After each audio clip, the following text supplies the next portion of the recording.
त्या ऑफिशियल नोंदीमध्ये औरंगजेबाने हमीदुद्दीन खानला सांगितलं आत्ताच्या आत्ता जा आणि शाहूला सांग की तू मुसलमान. एवढ्यावरच थांबला नाही तो.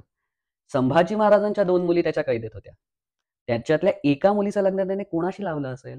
म्हणजे आपल्याला कळेल की कुठल्या कुठल्या परिस्थितीतनं येसूबाई जात आहेत. आज आपण ज्याला म्हणतो की अरे इतका कठीण प्रसंग आला की त्याच्यातनं मला काय करावं तेच सुचेना आणि माझी बुद्धी बधीर झाली. इथे येसूबाईंचे प्रसंग आपण पाहिले की त्यांच्या आयुष्यामध्ये काही असा ग्राफ वरती कधी जातच नाहीये, सुखाचे क्षण येतच नाहीये. तो मोत्तद्दार येऊन बहादूर खानाला म्हणाला, मला भूतवश करण्याची विद्या येते. एक काम करा, तुम्ही मला 100 तोळे वजनाचा एक सोन्याचा साप आणून द्या. तो साप घेऊन मी भूतवश करून आपल्या सैन्याला किल्ल्याच्या दरवाजापर्यंत घेऊन जातो. याच्यानंतर औरंगजेबाने मुराद बक्षला सांगितलं की आता ही ती वेळ आलेलीच आहे की तुमच्या डोक्यावरती मी माझ्या हाताने मुकुट ठेवावा. तर आज तुम्ही माझ्याकडे या, आपण मेजवानी करू, मी तुमच्या डोक्यावर मुकुट ठेवेन म्हणजे मी मेक्काला जायला मोकळा. तर औरंगजेबाने सांगितलं की ती जरा क्षमादान दिवे घेऊन या, अंधारात दिसत नाही कोणाचा चेहरा. मग त्याने ते सगळा चेहरा स्वच्छ केला. मग त्याने बघितलं सगळीकडनं निरखून की हाच आहे का, दारा शिकोच आहे का, कोणाचा तरी भलत्याचाच गळा चिरून नाही दाखवला ना मला. मग त्याने सांगितलं की ना सामुगडच्या लढाईत दाराची पगडी पडली होती ती जरा घेऊन या. ती घेऊन आला. मग ती अशी लावून बघितली, फिट होते ना, तोच आहे ना माणूस. डोक्यावरची जखम त्याला झाली ती सामुगडच्या युद्धात ती तशीच आहे ना. नमस्कार. हिस्ट्री ऑफ द मराठाच्या पुढील भागामध्ये सर्वांचं खूप स्वागत. मागच्या एपिसोडमध्ये आपण पाहिलं मराठ्यांचं स्वातंत्र्य युद्ध म्हणजे मराठा स्वातंत्र्य समर. हा जो कालावधी आहे 18 वर्षांचा, 1689 ते 1707 हा 18 वर्षांचा कालावधी म्हणजे मराठ्यांनी दिलेली ती झुंज. मागच्या एपिसोडमध्ये आपण या कालावधीमध्ये काय घडले हे आपण पाहिलं. आपल्याला खूप चांगले रिस्पॉन्सेस आले, अनेक कमेंट्स आले आणि काही लोकांनी तर असे काही स्पेसिफिक प्रश्न सुद्धा विचारले. आम्हाला असं वाटलं की आजच्या या भाग 2 ऑफ मराठा स्वातंत्र्य समर मध्ये आपण पाहूया काही न डिस्कस केलेले प्रश्न. मग सुयोग कसा आहेस? मस्त. तू कसा आहेस? एकदम मस्त. आता रिसेंटलीच आता छावा चित्रपट हा आता नेटफ्लिक्सवर आला. येस, OTT प्लॅटफॉर्मवर आला आणि आपण UK मध्ये जिथे आहोत तिथे आता तो नेटफ्लिक्सवर आलेला आहे. खूप लोकांना ती संधी मिळाली नाही की जाऊन चित्रपटगृहामध्ये जाऊन ते मूव्ही बघावी, पण त्यांनी आता तो पाहिला आणि आता अचानक परत एकदा वेव्ह 2 ऑफ छावा नक्की सोशल मीडियावर. अगदी अरे लहान मुलांना पण ना, इकडे तर अंडर 15 असल्यामुळे म्हणजे अंडर 15च्या मुलांना बघताच नाही आला. म्हणजे अगदी आपल्या मुलांना सुद्धा तो आपल्याला घरीच दाखवावा लागला. इथे फारच स्ट्रिक्ट आहे की नाही आहे मूवी अलाउड तर नाहीच म्हणजे नाही. आम्ही प्रयत्न केला पण आम्हाला नाही, त्यांनी लहान मुलांना दाखवू नाही दिला. आणि त्यामुळे मला असं वाटलं की काही गोष्टी आपण आज अशी डिस्कस करूया. जसं की मागच्या एपिसोडमध्ये आपण पाहिलं की महाराणी येसूबाई आणि शाहू महाराजांबद्दल आपण पाहिलं आणि आपल्या सर्वांनाच माहिती आहे की अपार्ट फ्रॉम संभाजी महाराज त्यांच्या पूर्ण फॅमिलीचं, एस्पेशली येसूबाईंचं किती मोठा त्याग होता, किती मोठं हे सर्वांचं बलिदान, सर्व मावळ्यांचं बलिदान होतं. तर मला ऍक्च्युली तुला विचारायचंय की महाराणी येसूबाई जेव्हा त्यांना कैद झाली तर तिथून पुढे काय घडलं? त्यांचं पुढचा कालावधी जो कैदेचा कालावधी होता तो कसा होता, किती वर्षांचा होता आणि औरंगजेब गेल्यानंतर सुद्धा त्या कैदेत होता असं मला माहिती आहे. तू जरा त्याच्याबद्दल थोडंसं सविस्तर सांगशील का? चालेल. आता महाराणी येसूबाई म्हटलं की आपल्या समोर ह्याच्या आधी आपण त्यांचा 2-3 वेळेला काही भागांमध्ये उल्लेख केला. त्यावेळेला माझ्या डोळ्यासमोर एकच शब्द येतो, त्याग. एवढा मोठा त्याग अजून कोणत्या मराठा साम्राज्यातल्या स्त्रीने केला असेल असं माझ्या तरी ऐकिवात नाही. येसूबाईंबद्दल दुर्दैवाने इतिहासामध्ये फार कमी संदर्भ उपलब्ध आहेत. पण आपण हा जो पूर्ण कालावधी आहे ना तो समजून घ्यायचा प्रयत्न करूया की त्या काळामध्ये नक्की काय काय गोष्टी झाल्या येसूबाईंबरोबर. आता थोडंसं आपण मागणं सुरुवात करूया. येसूबाईंचं मातृकुळ कुठलं, पितृकुळ कुठलं ह्याच्यापासून सुरुवात करून आपण मग औरंगजेबाची कैद वगैरे आणि मग तो कालावधी बघूया. तर येसूबाईंचं अर्थातच आडनाव शिर्के माहेरचं, सो त्यांचं पितृकुळ हे शिर्के आणि मातृकुळ हे सुर्वे. सुर्वे ही त्यांची आई. दुर्दैवाने त्यांच्या आईचं नाव कुठेही दिलेलं नाहीये. पिलाजी राजे शिर्के हे ज्या वेळेला शिवाजी महाराजांच्या सेवेमध्ये दाखल झाले, ज्या वेळेला सुर्व्यांवरती सूर्यराव सुर्वेंचा उल्लेख तू कधी ऐकला असशील, त्यांच्या आणि ते फारच पराक्रमी होते, पण ते शिवाजी महाराजांच्या स्वराज्यासाठी काहीच काम करत नव्हते. यासाठी अखेर 2दा चान्स देऊन ज्याला सूर्यराव सुर्वे हे शिवाजी महाराजांना ऐकले नाहीत त्यावेळेला त्यांना सूर्यराव सुर्व्यांचं राज्य हल्ला करून घ्यावं लागलं. बरोबर. यावेळेला सूर्यराव सुर्वेंचा जावई म्हणजे पिलाजीराजे शिर्के, अच्छा, म्हणजे येसूबाईंचे वडील. ओके. ते स्वतःहून शिवाजी महाराजांच्या सेवेमध्ये दाखल झाले आणि इथून ठरलं की पिलाजीराजे शिर्के यांची जी कन्या आहे त्यांचं माहेरचं नाव येसूबाईंचं जीवबाई, काही ठिकाणी त्यांचं नाव राजसबाई असंही दिसतं. तर त्यांचं लग्न हे शिवाजी महाराजांचे ज्येष्ठ पुत्र संभाजी महाराज यांच्याशी करायचं ठरलं. बरं. आणि इथून त्या शिवाजी भोसले कुटुंबामध्ये आले. आता हे शिर्क्यांचं जे कुटुंब आहे ते सुद्धा स्वतःला प्रभू रामचंद्रांचे वंशज म्हणून घेतात. त्यांची शिरकाई ही देवी आहे आणि शिर्क्यांचं एक खूप इंटरेस्टिंग गोष्ट आहे जी ना फार कमी प्रचलित असते. आपल्याला गनिमी कावा म्हटलं की नेहमी शिवाजी महाराजांनी गनिमी कावा किती उत्तमरित्या वापरला हे माहिती असतं. पण महाराष्ट्राच्या भौगोलिक परिस्थितीचा जो उपयोग आहे तो या शिर्क्यांनी सुद्धा कसा करून घेतला होता हे आपल्याला कळून येतं, कारण शिर्के हे कित्येक वर्षांपासून कोकणात आहेत. बर बर बर. 15व्या शतकामध्ये एक बहमनी सुलतान होता. तर त्याने आपला एक मलिक उत्तुजार नावाचा सरदार होता, त्याला 10,000ची फौज घेऊन 3,000चं घोडदळ आणि 7,000चं दक्षिणी मुसलमानांचं पायदळ दिलं. दक्षिणी मुसलमान का तर जे मुघलांनी चुका केल्या की आपलं उत्तरेतलंच पायदळ आणलं आणि मग ते इकडे मरतायत, त्यांना काही जमत नाहीये, हे काय किती पाऊस पडतोय हे सगळे डोंगरी किल्ले. हे सगळे प्रॉब्लेम यायला नको म्हणून त्याने थोडं डोकं लावलं त्या सुलतानाने, बहमनी सुलतानाने, आणि त्याने दक्षिणी मुसलमानांचं पायदळ दिलं. सगळ्यात पहिला हल्ला ह्याने कोकणात येऊन शिर्क्यांवरतीच केला मलिक उत्तुजारने. आता शिर्क्यांना दिसलं की ह्याच्याकडे 10,000ची फौज आहे आणि आपण एकटे काही करू शकत नाही. तर शिर्क्यांनी तहाची बोलणी वगैरे लावली. तर मलिक उत्तुजार म्हणाला, तू जर मुसलमान झालास तर मी तुला माफ करेन आणि मग तुला जे तुझं कोकणातलं राज्य आहे ते दे. शिर्क्यांनी तिथे डोकं लावलं. शिर्के म्हणाले की ठीक आहे, चालेल, काही हरकत. हे सगळं जे मी सांगतोय ना हे गुलशन इब्राहिमी मध्ये सांगितलेलं आहे, म्हणजे हे सगळं माझ्या मनाचं नाही. फरिश्ता नावाचा एक 15व्या शतकात लेखक होता, ज्याने आदिल शहा, कुतुब शहा, निजाम शहा, गुजरात मधले सुलतान ह्यांची सगळ्यांची ह्यांच्या सगळ्यांचा एक इतिहास लिहून काढला त्या काळामध्ये. 1595ला वगैरे त्याने तो सगळा लिहून काढलेला आहे. तर त्याने त्याच्यामध्ये बहमनी सुलतानांचा पण जो इतिहास लिहिला त्यात त्याने हे लिहिलं. आपण जे बोलतो ते संदर्भासहित आहे. आणि गुलशन इब्राहिमीला इतिहासकारांच्या मते खूप व्हॅल्यू आहे.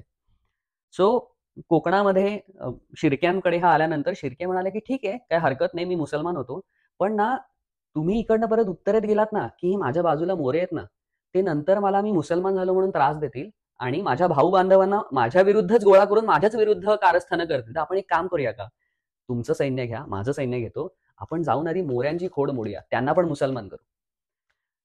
मलिक उत्तुजार खुश की एकतर माझ्यावर दक्षिणी मुसलमान आहेत, प्लस आता शिर्के आले, म्हणजे तर काय, त्यांना तर सगळीच माहिती आहे.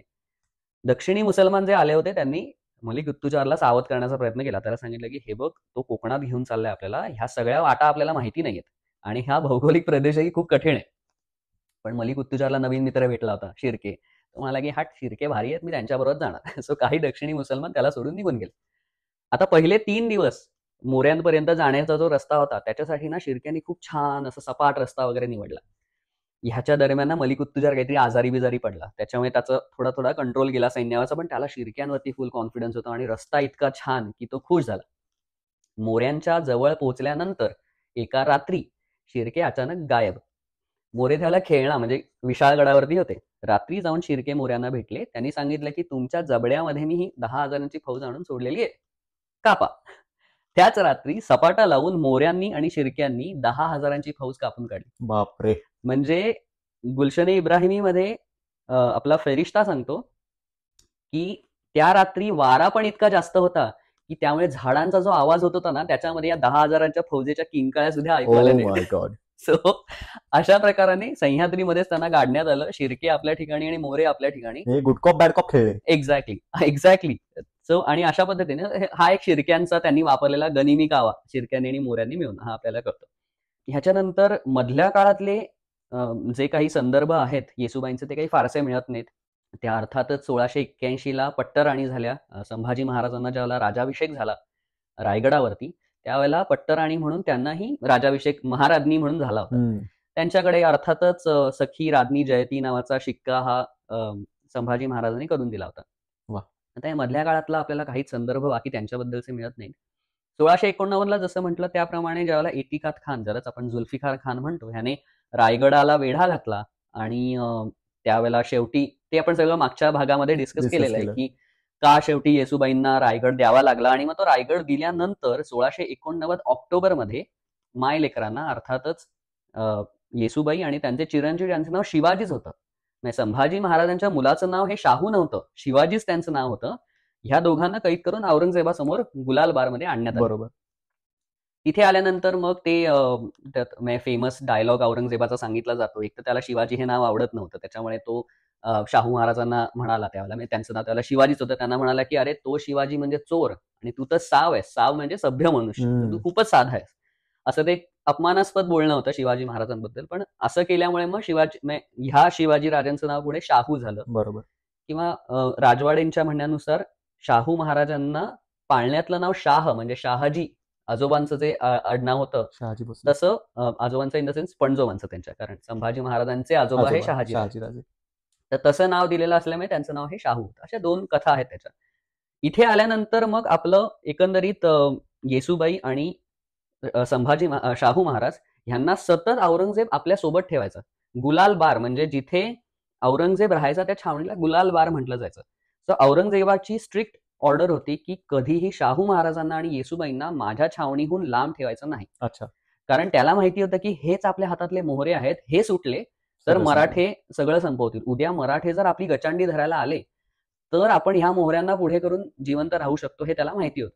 किंवा उद्या जर काही निगोसिएशन्स करायची वेळ आली तर महाराष्ट्राचा भावी छत्रपती माझ्या हातात आहे हे सांगून काहीतरी निगोसिएशन्स करता येतील. सो असा सगळा विचार करून औरंगजेबाने नेहमी त्यांना आपल्याबरोबर ठेवलं. हे हॉस्टेज होते त्याचे. हॉस्टेज होते. आता काही लोकांचं असं मत असतं की शाहू महाराजांना त्यांनी खूप प्रेमाने वागवलं, येसूबाईंना त्याने काही त्रास दिला नाही, शाहू महाराजांचाही त्याने असाच संभाजी वडिलांसारखाच छळ करून करून मारलं नाही, म्हणजे औरंगजेब किती प्रेमळ होता वगैरे असं खूप इतिहासकार आपल्याला सांगताना दिसतात की संभाजी महाराजांबद्दल तो असा वागला कारण ती गरज होती, पण बघितलं त्याने असं लहान मुलाला छळ केला नाही, किती प्रेम, हा म्हणजे त्याच्या मनाला किती असं पाझर फुटलाय असं वगैरे दाखवण्याचा काही इतिहासकार प्रयत्न करतात. पण शेवटी तो औरंगजेब होता.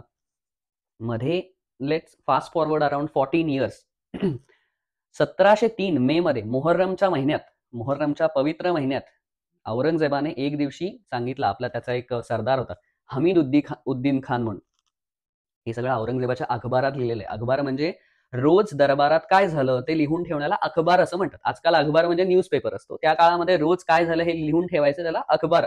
सो ही ऑफिशियल नोंद आहे. त्या ऑफिशियल नोंदीमध्ये औरंगजेबाने हमीदुद्दीन खानला सांगितलं आत्ताच्या आत्ता जा आणि शाहूला सांग की तू मुसलमान हो. सो पुन्हा एकदा जे छावा मूवीमध्ये आपण पाहतो आणि त्याच्यावरनं ना काही लोकांनी पुन्हा एकदा असा प्रश्न विचारायला सुरुवात केली होती की काय संदर्भ आहेत की संभाजी महाराजांना तू मुसलमान हो अशी आज्ञा औरंगजेबाने केली असेल. अखबार हे तर हे आपल्याला दिसून येतं की कुठे ह्याच्यात लिहिलं नसलं संदर्भामध्ये, चिटणीस बखरीमध्ये हा संदर्भ दिलेला आहे की संभाजी महाराजांनाही त्याने मुसलमान हो अशी आज्ञा केलेली होती आणि अर्थातच संभाजी महाराज हे धर्मवीर असल्यामुळे त्यांनी ती धुडकावून लावली. शाहू महाराजांनाही हीच आज्ञा केली त्यांनी, तू मुसलमान हो. आता संभाजी महाराजांचा प्रसंग वेगळा होता, शाहू महाराजांचा प्रसंग वेगळा आहे. इथे मायलेकरं अडकलेली आहेत ह्या क्रूर औरंगजेबाच्या विळख्यामध्ये. It is as good as तू एकाला हॉस्टेज ठेवलंयस आणि तू डायरेक्ट सांगतोस की तू आता होच, नाही झालं तर त्यावेळेला येसूबाईंच्या डोळ्यासमोर आपल्या नवरा आठवला असेल ना की नवऱ्याला कसं हाल करून मारलं, तेच मुलाचं झालं तर काय होऊ शकेल. पण सेतू माधवराव पगडी इतिहासकार जे आहेत ते म्हणतात की त्यावेळेला येसूबाईंच्या रूपाने तुळजाभवानी प्रकटली आणि त्यांनी शाहूंना सांगितलं काही झालं तरी तू मुसलमान व्हायचं नाही. कारण येसूबाई आपल्याला ज्या प्रकारे त्यांनी रायगडाचा निर्णय घेतला आणि स्वतःला कैद करून घेतली आणि राजाराम महाराजांना सांगितलं की तू छत्रपती हो, म्हणजे छत्रपती पुढे जिवंत राहील, यातनं त्यांचा जो धोरणी स्वभाव दिसून येतो तोच इथे पण दिसून येतो. मोठा विचार करत होत्या. एक्झॅक्टली. जर शाहू महाराज हे मुसलमान झाले असते तर पुढे त्यांना कोणी छत्रपती म्हणून उभं केलं असतं का? नाही. पुढे जो काही इतिहास घडलेला आपल्याला दिसतो वेगळाच घडला असता. मराठा स्वराज्याचं साम्राज्य ज्या छत्रपतींच्या अंडर झालं ते शाहू महाराज होते. म्हणजे ही जी एक म्हणूया पॉलिटिकल मूव्ह जी येसूबाईंनी केली की राजाराम महाराजांना सांगितलं की तुम्ही छत्रपती व्हा, तो काइंड ऑफ एक थोडासा नाही म्हटलं तरी आईसाठी तो त्यागच आहे. आपण सोयराबाई ही एक आई बघितली आणि येसूबाई ही एक आई बघितली. दोन वेगळे त्यांचे अप्रोच होते. एक्झॅक्टली. आणि ह्याच्यातनं आपल्याला दिसून येतं की त्यांनी किती धोरणी विचार याही वेळेला केला की शाहू महाराजांना सांगितलं की तू मुसलमान व्हायचं नाहीस. अर्थात त्यावेळेला झीनत जी आपण पुन्हा एकदा छावा मूवीमध्ये पाहिली, तिने शाहू महाराजांवरती मुलासारखं प्रेम केलं असं आपल्याही बखरींमध्ये उल्लेख येतो, असं त्याही म्हणजे शत्रुगडच्याही संदर्भांमध्ये उल्लेख येतो. तर झीनतला एकतर ह्यांनी नकार स्पष्ट दिला आणि झीनतला सांगितलं की तूही वडिलांना सांग. झीनत ही मुलगी होती औरंगजेबाची. तर त्या प्रकारे झीनतने औरंगजेबाला सांगितलं की तो काही मुसलमान होणार नाही. ह्याच्यावरती एक औरंगजेबाने म्हणजे तो प्रेमळ आहे हे दाखवत होता. अखबारातच पुढे लिहिलंय की औरंगजेबाने हमीदुद्दीन खानला आज्ञा केली आजपासून शाहूवर कडी नजर ठेव. म्हणजे त्याचा विश्वास नव्हता शाहू महाराजांवरती, तो मुसलमान होणार नाही म्हटल्यानंतर पण त्याने सांगितलं कडक नजर ठेव. दुसरी गोष्ट काय केली तो म्हणतो मी बादशाह आहे. झीनतला म्हणाला मी बादशाह आहे. मी जर असे सांगितलेल्या गोष्टी वाया जायला लागल्या तर माझ्या शब्दाला काय काय किंमत? किंमत नाही राहत. बरोबर. त्याच्या जागी कोणीतरी 2 महत्वाचे हिंदू मुसलमान झाले पाहिजेत, तर मी माझी आज्ञा मागे घेईन. प्रतापराव गुजर, वेडात मराठे वीर दौडले सात, हे आपण ऐकतो. सरसेनापती. येस, त्यांनी फक्त 7 लोक घेऊन 10,000च्या फौजेवरती बेहलोल खानाचा हल्ला केला होता आणि आपला जीव देऊन स्वराज्याबद्दलचं इमान त्यांचं स्पष्ट केलं होतं, दाखवून दिलं होतं. त्यांचे पुत्र खंडेराव आणि जगजीवनराव हे त्यावेळेला कैदेत होते शाहू महाराज आणि येसुबाईंबरोबर. सो ते 2 महत्वाचे हिंदू पुरुष हे होते. ह्यांना औरंगजेबाने कन्वर्ट करून घेतलं. दुधाची ताकावर भागवली. त्यांचं नाव अब्दुल रहीम आणि अब्दुल रेहमान अशी करण्यात आली. ह्याच्यानंतर पुढे जाऊन ज्याला शाहू महाराज छत्रपती झाले त्यांनी ते लक्षात ठेवलं आणि त्यांना योग्य ती वतनं सुद्धा दिलेत. त्याचा पूर्ण आपल्याकडे म्हणजे त्याचा संदर्भ आहे आपल्याकडे. पण आपल्याला दिसून येईल की एक त्यांचे वडील ज्यांनी आपला जीव देऊन स्वराज्याबद्दलची आपली निष्ठा दाखवली आणि दुसरे हे मुलगे ज्यांनी आपला अभिमान, आपला धर्म आपल्या हाताने चुरगाळून आपली स्वराज्याबद्दलची आणि छत्रपतींबद्दलची निष्ठा दाखवून दिली. अर्थातच औरंगजेबाचा हिरवटपणा काही कमी झाला नाही. त्याला ते सतत चलत होतं की संभाजी महाराज, राजाराम महाराज, शिवाजी ह्या सगळ्यांचा समस्त भोसले कुटुंबाला मला कसं संपवता येईल किंवा त्यांना मुसलमानामध्ये कसं कन्वर्ट करता येईल हे त्याचा कधीपासूनचा प्रयत्न होता. आता एक प्रयत्न फसला, पण म्हणून त्याने शांत राहणारा औरंगजेब नव्हता. नवीन डावपेच सगळे. नवीन डावपेच. त्याच्याच बरोबर पुढच्या वर्षी 1703 मे मध्ये हे झालं. जानेवारी और फेब्रुवारी 1704 मध्ये त्याने राजाराम महाराजांच्या 2 मुली ह्या औरंगजेबाच्या कैदेत होत्या. ह्या 2 मुलींची लग्न त्याने नेकनाम खान आणि शमशीर नावाचा एक अजून दुसरा मुसलमान होता, अशा 2 मुसलमानांबरोबर लावून दिली. म्हणजे हे बघितल्यानंतर आपल्याला कळतं की एखादा माणूस औरंगजेबाला प्रेमळ म्हणणाऱ्याची तोंड तरी कशी धजावतात, की ह्याच्यातनं त्याचा किती क्रूरपणा दिसून येतो की शेवटपर्यंत नुसतं माणसाला मारायचं नाही तर त्याला चिरडून चिरडून कसं मारायचं आणि कशा प्रकाराने आपलं धर्मवेड त्याची त्याने भूक तहान भागवून घेतली की शाहू महाराज नाही ना होते कन्वर्ट, त्यांच्या बहिणींना कन्वर्ट. बापरे. सो त्यांची लग्न, कारण मुसलमानाशी लग्न करायचं असेल तर स्त्रियांना मुसलमान होणं हे भाग आहे. जर तुम्ही मुसलमान झाल्या नाही तर तुम्ही अंगरक्षा म्हटल्या जात्या, म्हणजे थोडक्यात तुम्ही फॉर्मल पत्नी होत नाही. ओके, एवढ्यावरच थांबला नाही तो. संभाजी महाराजांच्या 2 मुली त्याच्या कैदेत होत्या. त्याच्यातल्या एका मुलीचं लग्न त्याने कोणाशी लावलं असेल? ज्या मुकर्रब खानाने संभाजी महाराजांना कैद केलं त्या मुकर्रब खानाचा मुलगा अब्दुल कादिर याच्याशी संभाजी महाराजांच्या एका मुलीचं लग्न लावलं.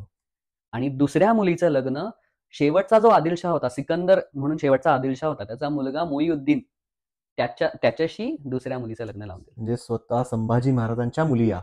येस, धर्मवीर संभाजी. आणि हे सगळं गुलाल बार मधून येसुबाई पाहत होत्या. त्यांच्या मनावरती काय आघात झाले असतील की ज्या हिंदू धर्मासाठी माझ्या पतीने जीव दिला, जो हिंदू धर्म माझ्या मुलाला मी सोडायला नाही लावला, पण आज मी इतकी असहाय्य आहे की माझ्या मुली आणि माझ्या पुतण्या ह्यांना मी वाचवू शकले नाही. बरोबर. त्यांचं लग्न औरंगजेबाने त्याच्या मर्जीनेच लावलं. जर त्याच्यात मी बाधा आणली तर कदाचित तो धरून शाहूंना जबरदस्ती सुद्धा मुसलमान करेल. हो, एक्झॅक्टली. बादशाह तो जबरदस्ती पण करू शकला असता. सो हे एक औरंगजेबाचा आपल्याला धर्मवेळ दिसून येतं. आणि ह्या काळामध्ये येसुबाईंच्या मनावरती काय आघात झाले असतील ह्याचे फक्त आपण इमॅजिन करू शकतो. खरंच आहे. ह्याच्याशिवाय तो जायचा तिकडे, मी म्हटलं तसं येसुबाई आणि शाहू महाराजांना घेऊन जायचा. 1704च्या आजूबाजूला अहमदनगरमध्ये त्याने येसुबाईंना ठेवलं होतं. आणि त्या काळामध्ये अहमदनगरमध्ये दुष्काळ पडला होता. त्याच्यामुळे दुष्काळामुळे कुठलंच काही उत्पन्न येत नव्हतं.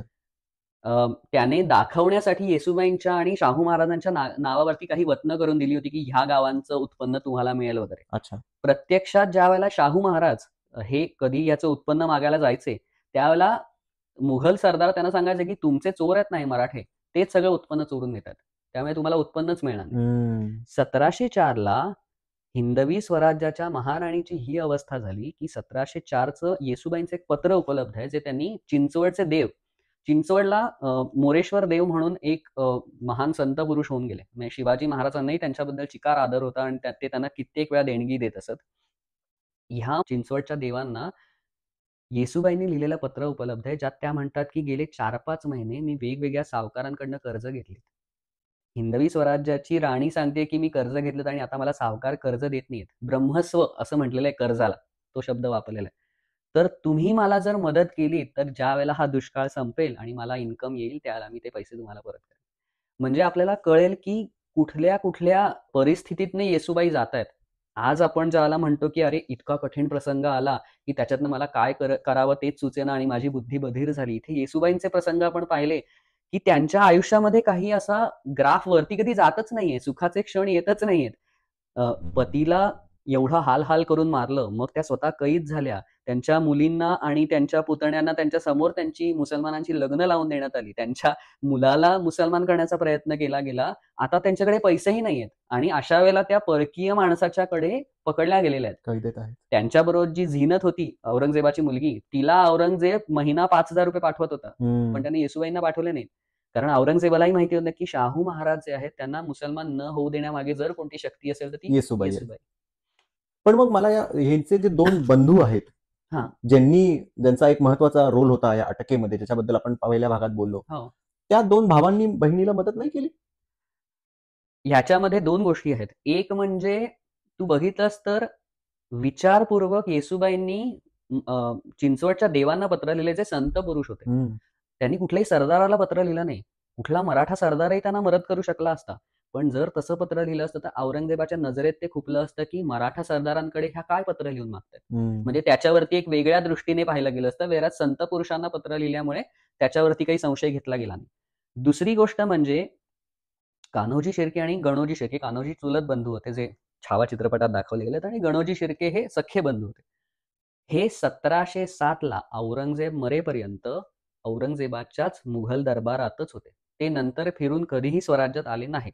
ज्यांनी आपल्या सख्या बहिणीच्या नवऱ्याला मदत केली नाही, ज्यांनी पुढे चिटणीस बखरीमध्ये अजूनही असा उल्लेख आहे की पुढे ज्यावेळेला जिंजीमध्ये राजाराम महाराज अडकले होते त्यावेळेला खंडो बल्लाळांनी आपली जहागिरी गणोजी शिर्केंना दिली आणि त्याच्या बदल्यात राजाराम महाराजांना जिंजीमधनं जाण्याचा मार्ग जिंजीतनं कसं जाता येईल ह्याची मदत गणोजी शिर्केंनी केली. म्हणजे त्याही काळात त्यांना वतन हेच महत्वाचं होतं. सो असा माणूस त्याच्या बहिणीला मदत करेल किंवा अशा वेळेला एक बहीण जी इतकी सूज्ञ बहीण आहे, जी इतकी धोरणी बहीण आहे, ती आपल्या सख्ख्या भावाकडे सुद्धा मदत मागायला जाईल असं मला नाही वाटत.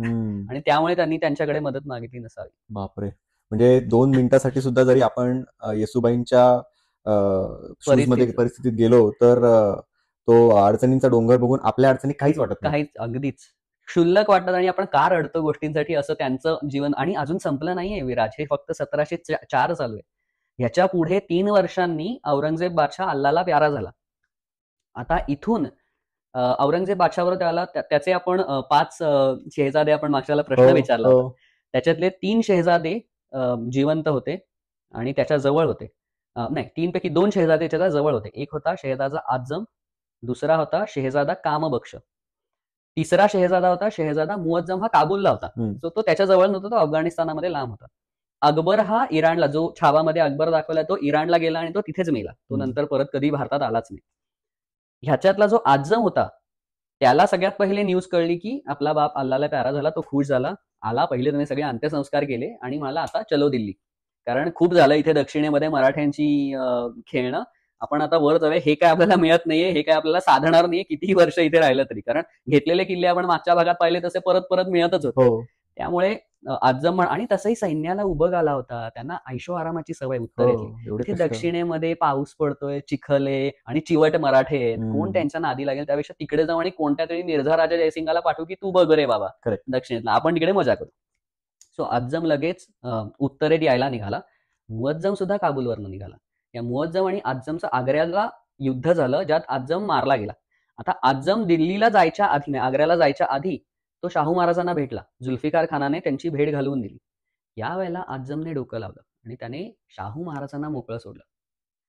ह्याच्या मागे त्याचे असेच उद्देश होते की ताराबाई त्यावेळेला आपल्या मुलाला शिवाजीराजे, तिसरे शिवाजीराजे आपण म्हणू शकतो, त्यांना छत्रपती करून त्यांच्या वतीने राज्य करतायत. ह्यावेळेला मी जर शाहूला सोडलं तर तेच एकमेकांची भांडत राहतील, म्हणजे मला दक्षिणेत लक्ष द्यायची वेळ येणार नाही. आणि मग त्याने म्हटलं तू तुझी निष्ठा मला दाखवलीस, शाहू महाराजांना म्हणाला, तू जर मला तुझी निष्ठा दाखवलीस तर मी तुझी आई आणि त्यांचे 2 बंधू होते अजून, मदन सिंग आणि माधव सिंग म्हणून, उद्धव सिंग असं त्यांची नावं होती. ह्या सगळ्यांना, सकवारबाई ज्या शिवाजी महाराजांच्या धर्मपत्नी, त्याही जिवंत होत्या आणि त्याही कैदेत होत्या. ह्या सगळ्यांना मी तेव्हा सोडेन ज्या वेळेला तू तिथे सिंहासनाधीश्वर होशील, छत्रपती होशील आणि तुझी निष्ठा सिद्ध करशील. म्हणजे ह्याच्यासाठी काय करायला हवं, की जाऊन युद्ध करायला हवं आधी.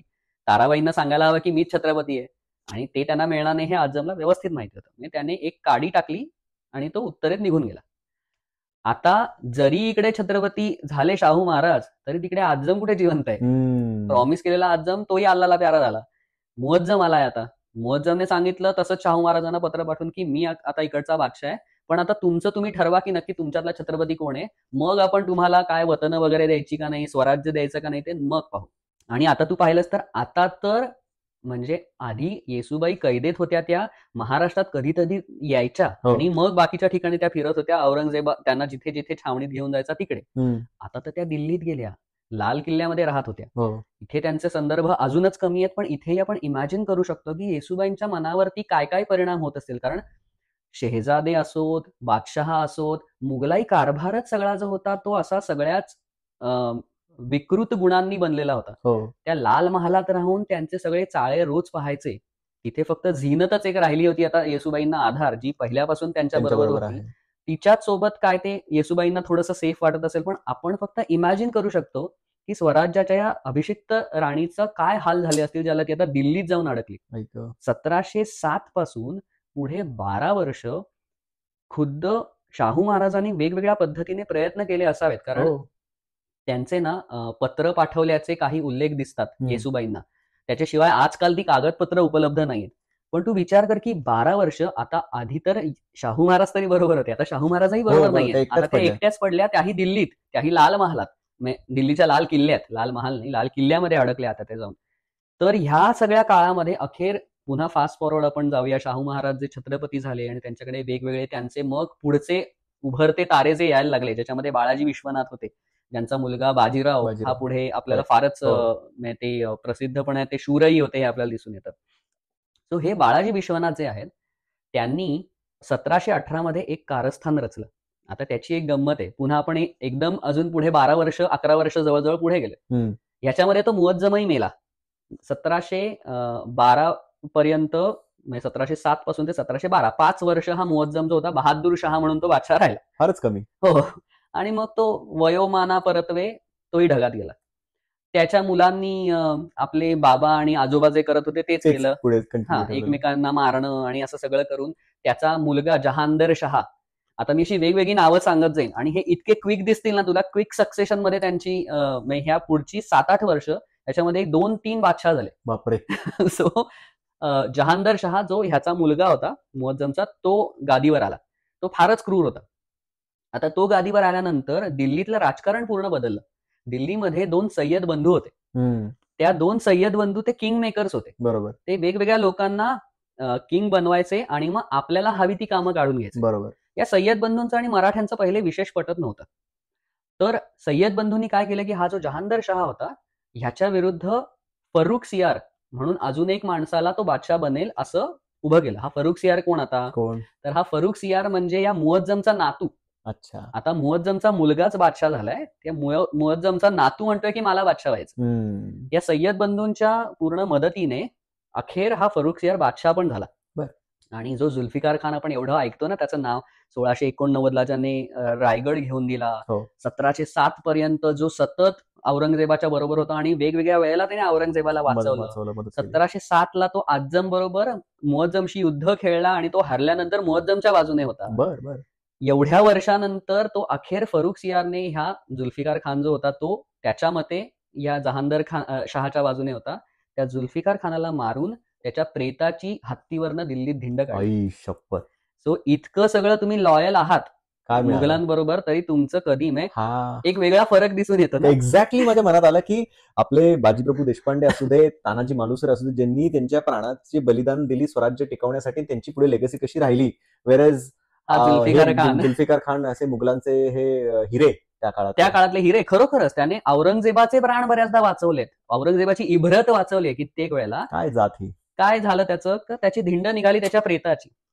तर फरुख सियार गादीवरती बसला. पण फरुख सियार गादीवरती आल्यानंतर त्याला कळलं की ज्या किंग मेकर्सने आपल्याला बनवलंय तेच आपल्याला कधीतरी बिघडवतील सुद्धा. सो त्याने सय्यद बंधूंमधल्या एका भावाला दक्षिणेत पाठवून दिलं. अरे बापरे, हे म्हणजे उलटाच गेम झाला सगळा.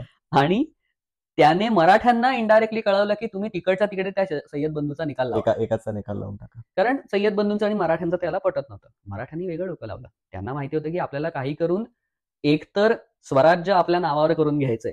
त्या काळामध्ये बादशहा संमती देत होतं, त्यामुळे बादशहाकडनं ते स्वराज्य आपल्या नावावर करून घ्यायचे, शाहूंच्या नावावर. आणि दुसरी गोष्ट म्हणजे शाहू महाराजांची मातोश्री येसूबाई आणि सगळे नातेवाईक जे आहेत ते परत हवेत. सो त्यांनी काय केलं, सय्यद बंधूला जाऊन भेटले. त्यांना माहिती होतं की फरुखसियार नावाचा बादशाह आहे, सय्यद बंधूच खरा आहे जो he has all the power.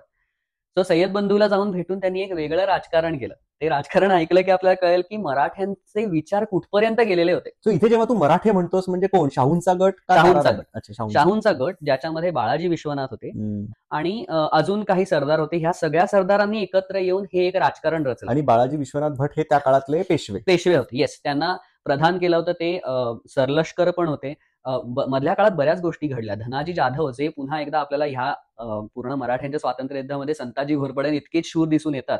त्या धनाजी जाधवांना सुद्धा ताराबाईंच्या पक्षातनं शाहू महाराजांच्या पक्षात आणणं ह्याचं काम बाळाजी विश्वनाथांनी केलं. बाळाजी विश्वनाथांना एवढा भाव का, हे आपल्याला नंतर जे प्रश्न पडतात बऱ्याच जणांना की अरे उगाच शाहू महाराज मूर्ख नव्हते.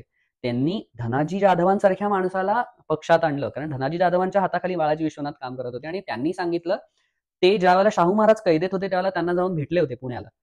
सो ज्या वेळेला 1707 हा वाद निर्माण झाला त्यावेळेला ताराबाई म्हणाले की हा आणलेला माणूस हा शाहू नाईकच आहे, हा त्याचा तोतय आहे.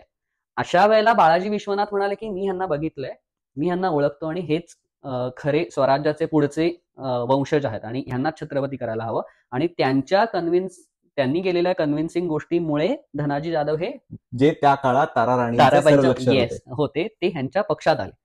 पुढे धनाजी जाधवांचा मुलगा होता, तो ताराबाईंच्या गटात, चंद्रसेन जाधव त्यांचं नाव, ते ताराबाईंच्या पक्षात होते आणि मग ते शेवटी निजामाकडेच गेले. मग त्यांनी तर पूर्ण पार्टीच बदलली.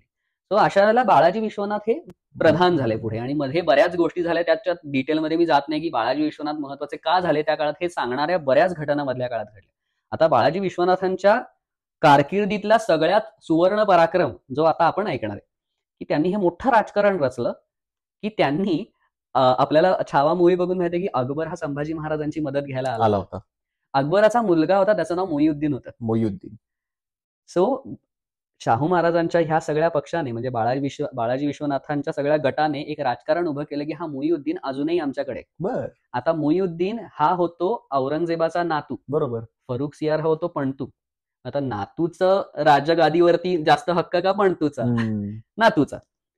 सो ही सगळी त्यांनी म्हणजे एक अफवा उठवली, एका माणसाला उभं केलं की हाच मोईउद्दीन आहे, त्याला हत्तीवर बसून सगळीकडे फिरवायचे, त्याला लोक मुजरे करायचे.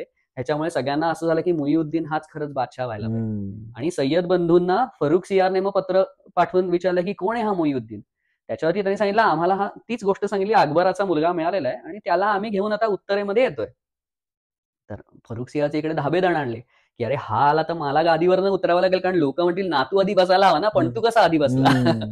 सो दिल्लीमध्ये त्यावेळेला सगळेच हे निघाले. बाळाजी विश्वनाथ ही मोठी फौज घेऊन निघाले. शाहू महाराजांनी त्याला बाळाजी विश्वनाथांना एक लिस्ट दिली की काय काय करायचंय. ती लिस्ट सुद्धा उपलब्ध आहे, ज्याच्यातनं आपल्याला कळतं की मातोश्री येसूबाईंना सोडवून आणणं हे त्याच्यामध्ये एक महत्वाचं काम आहे.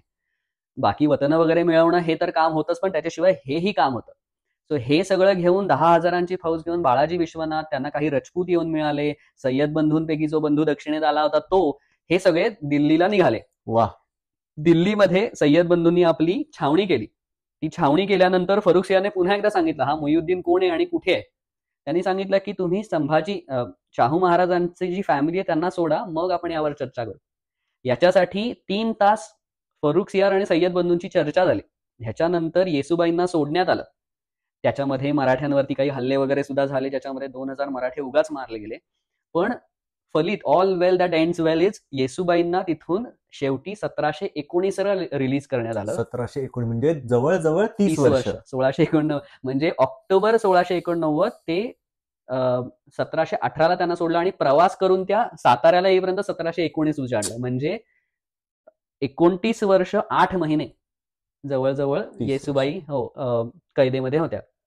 त्या फरुखसियारची पुढे गंमत झाली. परत एकदा फरुखसियारने आपली राजकारण करायला सुरुवात केली आणि सय्यद बंधूंना मारायचा प्लॅन केला. हे कळल्यानंतर सय्यद बंधू गेले, बादशाला खाली पाडलं, त्याच्या छाताडावर बसले, त्याचे डोळे काढले आणि त्याला नंतर मारून टाकलं. काय रे हे, म्हणजे किती क्रूर हे सर्व. हे सगळंच फार क्रूर आहे. म्हणजे हे आपल्याला हे सगळे जे मधले 7-8 वर्ष पाहिली तर क्रूर दिसतातच, पण ओव्हरऑलच त्यांची मेंटॅलिटीज फार क्रौर्याने भरलेली आहे, हे दिसून येतं आपल्याला. म्हणजे थोडक्यात आज आपण पाहिलं की शाहू महाराज बाळाजी विश्वनाथ भट यांनी येसूबाईंचा 30 वर्षाचा त्याग, त्यांचे ते हाल अपेष्टा कसं त्यांना सोडवून आणलं. आणि मग अखेर अजून दुर्दैव आपलं संपलेलं नाहीये विराज, की या येसूबाई 1719ला साताऱ्याला पोहोचल्या, माता पुत्रांची भेट झाली. आजही आपल्याला येसूबाईंची मृत्यूची तारीख माहिती नाही, की एवढी मोठी स्वराज्याची दुसरी महाराणी, पण तिची मृत्यूची तारीख माहिती नाही. शाहू महाराजांनी त्यांचं वृंदावन माहुलीला उभं केलेलं आहे, पण अदरवाईज त्यांच्याबद्दल फार कमी संदर्भ आपल्याला दिसतात. आणि ह्यातल्या बऱ्याच गोष्टींमध्ये आपल्याला फक्त आपली कल्पनाशक्ती वापरायला लागते की नक्की येसूबाईंची काय अवस्था झाली. आपण असं होप करूया की पुढे त्या कागदपत्र मिळतील, कुणाकडे तरी त्याचे पुरावे असतील, आणि जेणेकरून हे आपल्याला जे गुपित आहे ते आपल्याला समजेल. आता हा सगळा जो कालावधी आहे, आपण आता पाहिलं येसूबाईंचं पुढे काय झालं, येसूबाईंची 30 वर्षाचा त्याग आपण पाहिला, कसं त्यांना सोडवून परत महाराष्ट्रात आणलं. पण आता मराठा स्वातंत्र्य समर हा तर फार पूर्वीपासून चालू आहे. आपण पाहिलं की संभाजी महाराजांचं त्याग आणि बलिदान हे 1689 साली महाराज गेले. त्याच्या पुढचा आपण सगळा इतिहास मागच्या भागात पाहिला. तर मराठा स्वातंत्र्य समर संभाजी महाराजांच्या काळात कसा चालू होता? तर तू म्हणालास विराज, ते अगदी बरोबर आहे की मूव्हीमध्ये काय दाखवायचं, कसं दाखवायचं, ह्याला काही बंधनं, मर्यादा येतात. तरी छावामध्ये त्यांनी खूप वेगळा आणि चांगला इतिहास दाखवण्याचा प्रयत्न केलेलाच आहे. त्याच्यावरती म्हणजे संभाजी महाराजांनी तू म्हणतोस तसं बरेच पराक्रम केले त्या 9 वर्षांच्या कालावधीमध्ये. म्हणजे पोर्तुगीजांना दे माय धरणी ठाय करून टाकलं होतं त्यांनी. अशी अवस्था आली होती एकदा की पोर्तुगीजांच्या व्हाईसरॉयने, विजराईने हे पोर्तुगीजांच्या राजाला पत्र लिहून कळवलं होतं की संभाजी महाराजांच्या हल्ल्याची टांगती तलवार आपल्यावरती आहेच, मला वाटतंय पूर्वेचं हे राज्य आपल्या हातून जाणार. म्हणजे जे पोर्तुगीज पुढे सगळ्यात शेवटी भारत सोडून गेले 1961ला. 61 म्हणजे आझादीनंतर. हो, 47ला आपल्याला स्वातंत्र्य मिळाल्यानंतर अजून 14 वर्षानंतर ते भारत सोडून गेले. ते कदाचित संभाजी महाराजांच्या काळातच सगळा गाशा गुंडाळून पोर्तुगालला परत गेले जाऊ शकले. त्याच्यावरती मी एक वेगळा व्हिडिओ बनवलाय, ज्याची लिंक आपण देऊया. सिद्धींच्या विरुद्ध सुद्धा अर्थातच संभाजी महाराजांनी लढा द्यायचा प्रयत्न केला. दुर्दैवाने ना, अरे काय झालं की संभाजी महाराजांना ज्या वेळेला यश मिळेल ह्याच्या जवळ ते यायचे, त्यावेळेला दुसरी एक मोहीम यायची. आणि ह्याला आपण फक्त दुर्दैव म्हणू शकतो, कारण माणूस बाकीच्या गोष्टी कंट्रोल नाही करू शकत. की सिद्धीच्याही विरुद्ध संभाजी महाराजांना यश मिळणार, म्हणजे त्यांनी त्या काळामध्ये जसा प्रभू रामचंद्रांनी सेतू उभारला होता लंकेत जाण्यासाठी, तसा सेतू उभारून जंजिरा काबीज करण्याचा प्रयत्न केला होता. म्हणजे किती कल्पनाशक्ती असेल माणसाची की फक्त रामायण आणि महाभारत वाचायचं नाही तर ते अंमलात सुद्धा आणायचं. सोपं नाही सेतू बांधणं, जंजिराला जायचं त्या काळात. आणि ज्यावेळेला कन्स्ट्रक्शन करणं एवढं कठीण होतं. सो त्याही फ्रंटवरती त्यांनी प्रयत्न केला, पण दुर्दैवाने त्यांना अपयश आलं आणि त्यांना पोर्तुगीजांना भारतातनं बाहेर काढता आला नाही किंवा जंजिऱ्याच्या सिद्धींना सुद्धा जिंकता आलं नाही. केवळ दुर्दैव असंच मला त्याच्यावरती म्हणता येईल. पण ह्याच्याशिवाय एक अतिशय इंटरेस्टिंग गोष्ट आहे, जी संभाजी महाराज, शिवाजी महाराज आणि मराठे आणि त्यांचा गनिमी कावा ह्याच्यावरती एक मोठा प्रकाश टाकेल. ती गोष्ट आहे रामशेजच्या किल्ल्याची. रामशेजचा किल्ला हा नाशिकच्या जवळ आहे, अजूनही आहे तो किल्ला. आणि औरंगजेब ज्या वेळेला दख्खनमध्ये उतरला दातोट खाऊन की आता मराठ्यांना संपवतो मी, बुरहानपूर ज्या संभाजी महाराजांनी लुटलं त्यांना संपवतो मी म्हणून, आणि ह्या सगळ्या चोरांना, तो चोर म्हणत असे मराठ्यांना, नंतरच्या अखबारात वर्णन आहेत की त्याने सांगितलंय की मराठ्यांचा उल्लेख हा चोर म्हणूनच करावा. त्यांना असं धनाजी जाधव वगैरे नाही, धना, संता, संभा असे उल्लेख करायचे. इनफॅक्ट अखबारामध्ये पुढे उल्लेख आहेत संभाजी महाराजांचे, राजाराम महाराजांचे जे जे काही उल्लेख आहेत. म्हणजे आता मी तुला मगाशी जे सांगितलं ना, राजाराम महाराजांच्या मुलींची जे लग्न केली, त्यात उल्लेख आहे नरकवासी रामा याच्या मुलींची लग्न, नरकवासी संभा याच्या मुलींची लग्न. सो त्यांचे मेल्यानंतरही उल्लेख, अफजल खानाला मारल्यानंतर महाराजांनी त्याचे केलेले अंत्यसंस्कार, की माणूस मेला आणि वैर संपलं, ही जी संस्कृती एक दाखवते तीच या अखबारातनं आपल्याला औरंगजेबाची संस्कृती दिसून येते. खरंच आहे. सो रामशेजच्या किल्ल्यावरती सगळ्यात पहिला मुघलांचा घाला पडला. आणि मुघली माझानुसार त्यांचं म्हणणं होतं की मिळालाच हा एवढा छोटूसा तर किल्ला आहे, किती दिवस लागणार आहेत. त्याच्यावर कितीचं सैन्य होतं हे कोणी अजून दिलेलं नाहीये, त्याच्या किल्लेदाराचं नाव कोणी अजून दिलेलं नाहीये. पण बाकीच्या किल्ल्यांवरती मराठ्यांच्या जेवढे असायचे तेवढेच काहीशे, हजारांमध्ये पण नाही, काहीशे सैनिक या रामशेजच्या किल्ल्यावरती होते. खाफी खानाने ह्याचं अतिशय उत्तम वर्णन केलेलं आहे. शहाबुद्दीन खान म्हणून एका सरदाराला औरंगजेबाने पाठवलं की जा बाळा, तू जिंकून हा किल्ला. शहाबुद्दीन खान जोशात निघाला. पहिलीच मोहीम मराठ्यांच्या विरुद्धची, मिळणार किल्ला घ्यायला गेला. खाफी खानाने लिहिलंय की ना, किल्ल्यावरती तोफा पण नव्हत्या. आणि खाफी खानाने जे वर्णन केलंय ती टेक्नॉलॉजी कशी काम करायची हे मला माहित नाही, पण त्याने जे लिहिलंय त्याच्यातनं मला मराठ्यांच्या चातुर्याचं आणि optimum utilization of available resources हे जे मॅनेजमेंटचं तत्व आपण आज वापरतो ते मराठ्यांनी कसं वापरलं ते कळलं. त्याने सांगितलं किल्ल्यावरती अजिबात तोफा नव्हत्या, बरोबर, पण मराठ्यांनी अवेलेबल लाकडाच्या तोफा तयार केल्या. त्यांच्याकडे किल्ल्यावरती बरंच कातडं उपलब्ध होतं. त्या कातड्याचे गोळे करून ते उडवायचे आणि अशा वेळेला एक तोफ ही 10 तोफेचं काम करायची. ही टेक्नॉलॉजी कशी काम करते मला माहित नाही, पण हे खाफी खानाचे शब्द आहे ज्याने सांगितलं की एक तोफ 10 तोफेचं काम करायचे. सो अवेलेबल रिसोर्सेस पासून मराठ्यांनी हे गोष्ट केली. शहाबुद्दीन खानने बरंच काही करण्याचा प्रयत्न केला. त्याने दमदमे उभे केले, आपले तोफा आणल्या, बरेच वेळेला तोफा डागल्या, पण त्याचा काही उपयोग झाला नाही. मराठ्यांनी ह्या सगळ्या चातुर्याने शहाबुद्दीन खानला हताश करून जोडलं. तो हताश म्हणजे औरंगजेब हताश. पहिलीच मोहीम आणि तोंड कशी पडतोय, तोंडावर पडतोय, मेलं.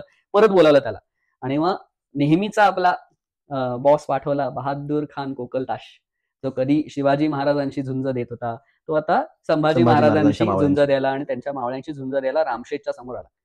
खाफी खान म्हणतो बहादूर खानाने जे काही प्रयत्न केले ते जर मी लिहायला घेतले तर पानं कमी पडतील, इतके पराक्रम केलेत. पण त्यांच्या वर कसे मराठी होते ते आपल्याला पुढच्या खाफी खानाच्या वर्णनावरनं करून थोडक्यात खाफी खान सेंग की आधीच्या जनरलनी भरपूर प्रयत्न केले. येस, त्याचे कुठेही कष्ट कमी पडले नाही, पण मराठी उरले, सरस होते त्यांच्या. येस, डेफिनेटली पुरून उरले त्याला.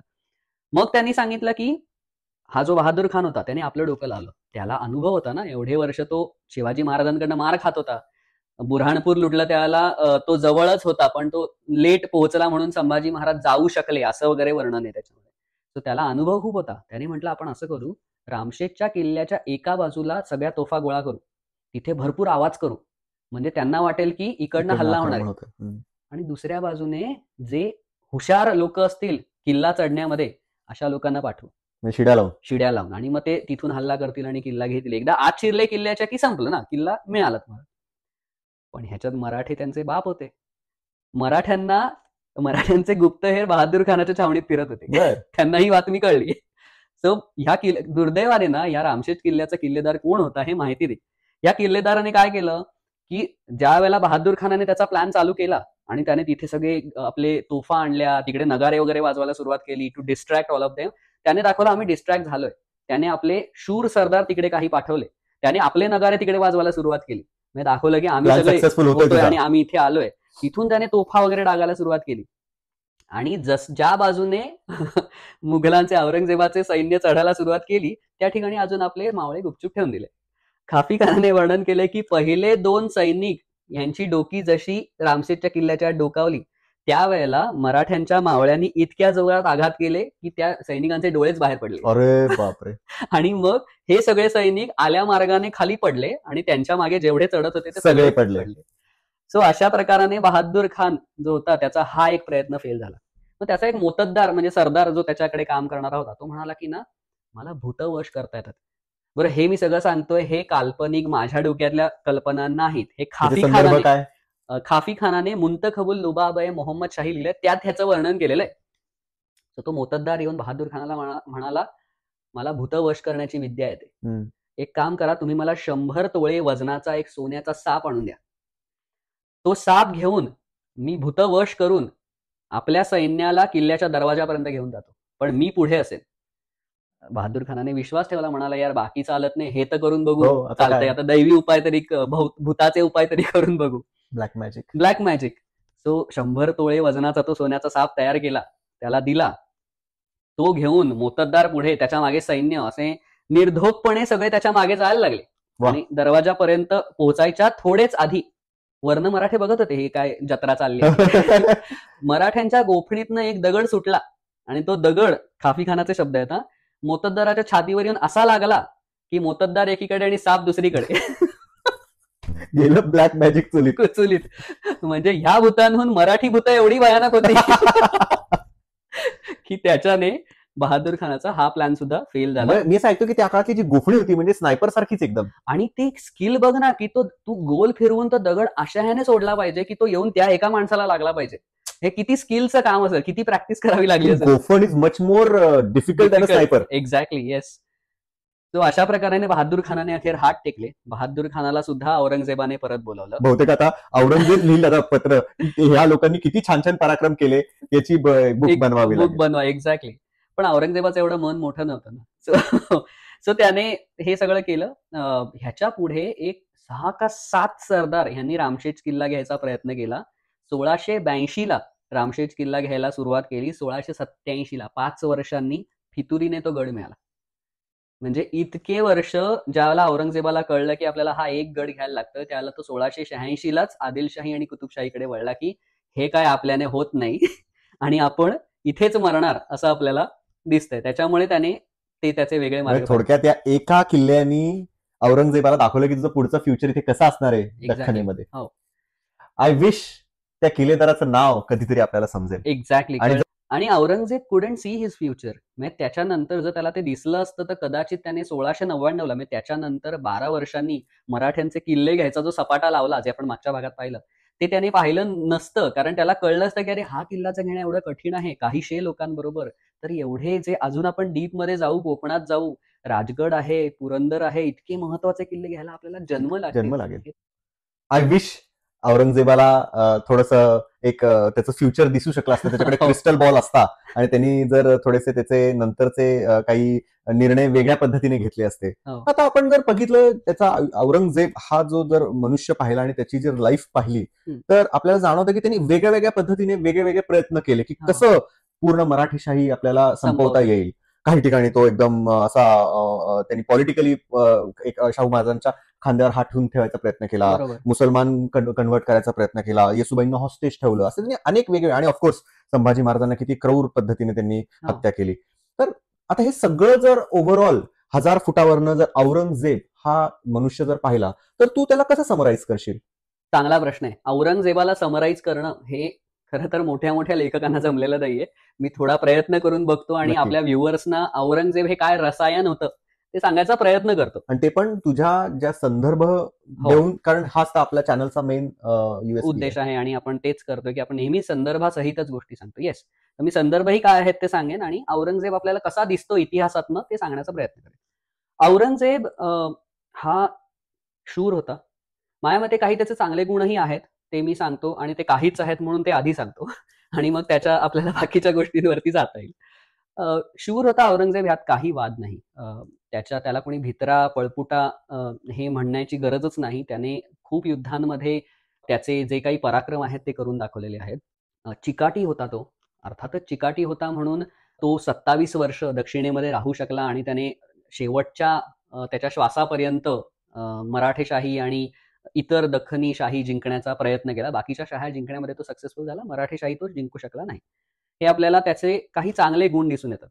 आता त्याचे ओव्हरऑल बाकीचे गुण जर बघायचे असतील तर त्याला आपल्याला त्याचं बालपण किंवा त्याचं तारुण्य इथपासनं शेवटपर्यंत आपण थोडंसं बघण्याचा प्रयत्न करूया.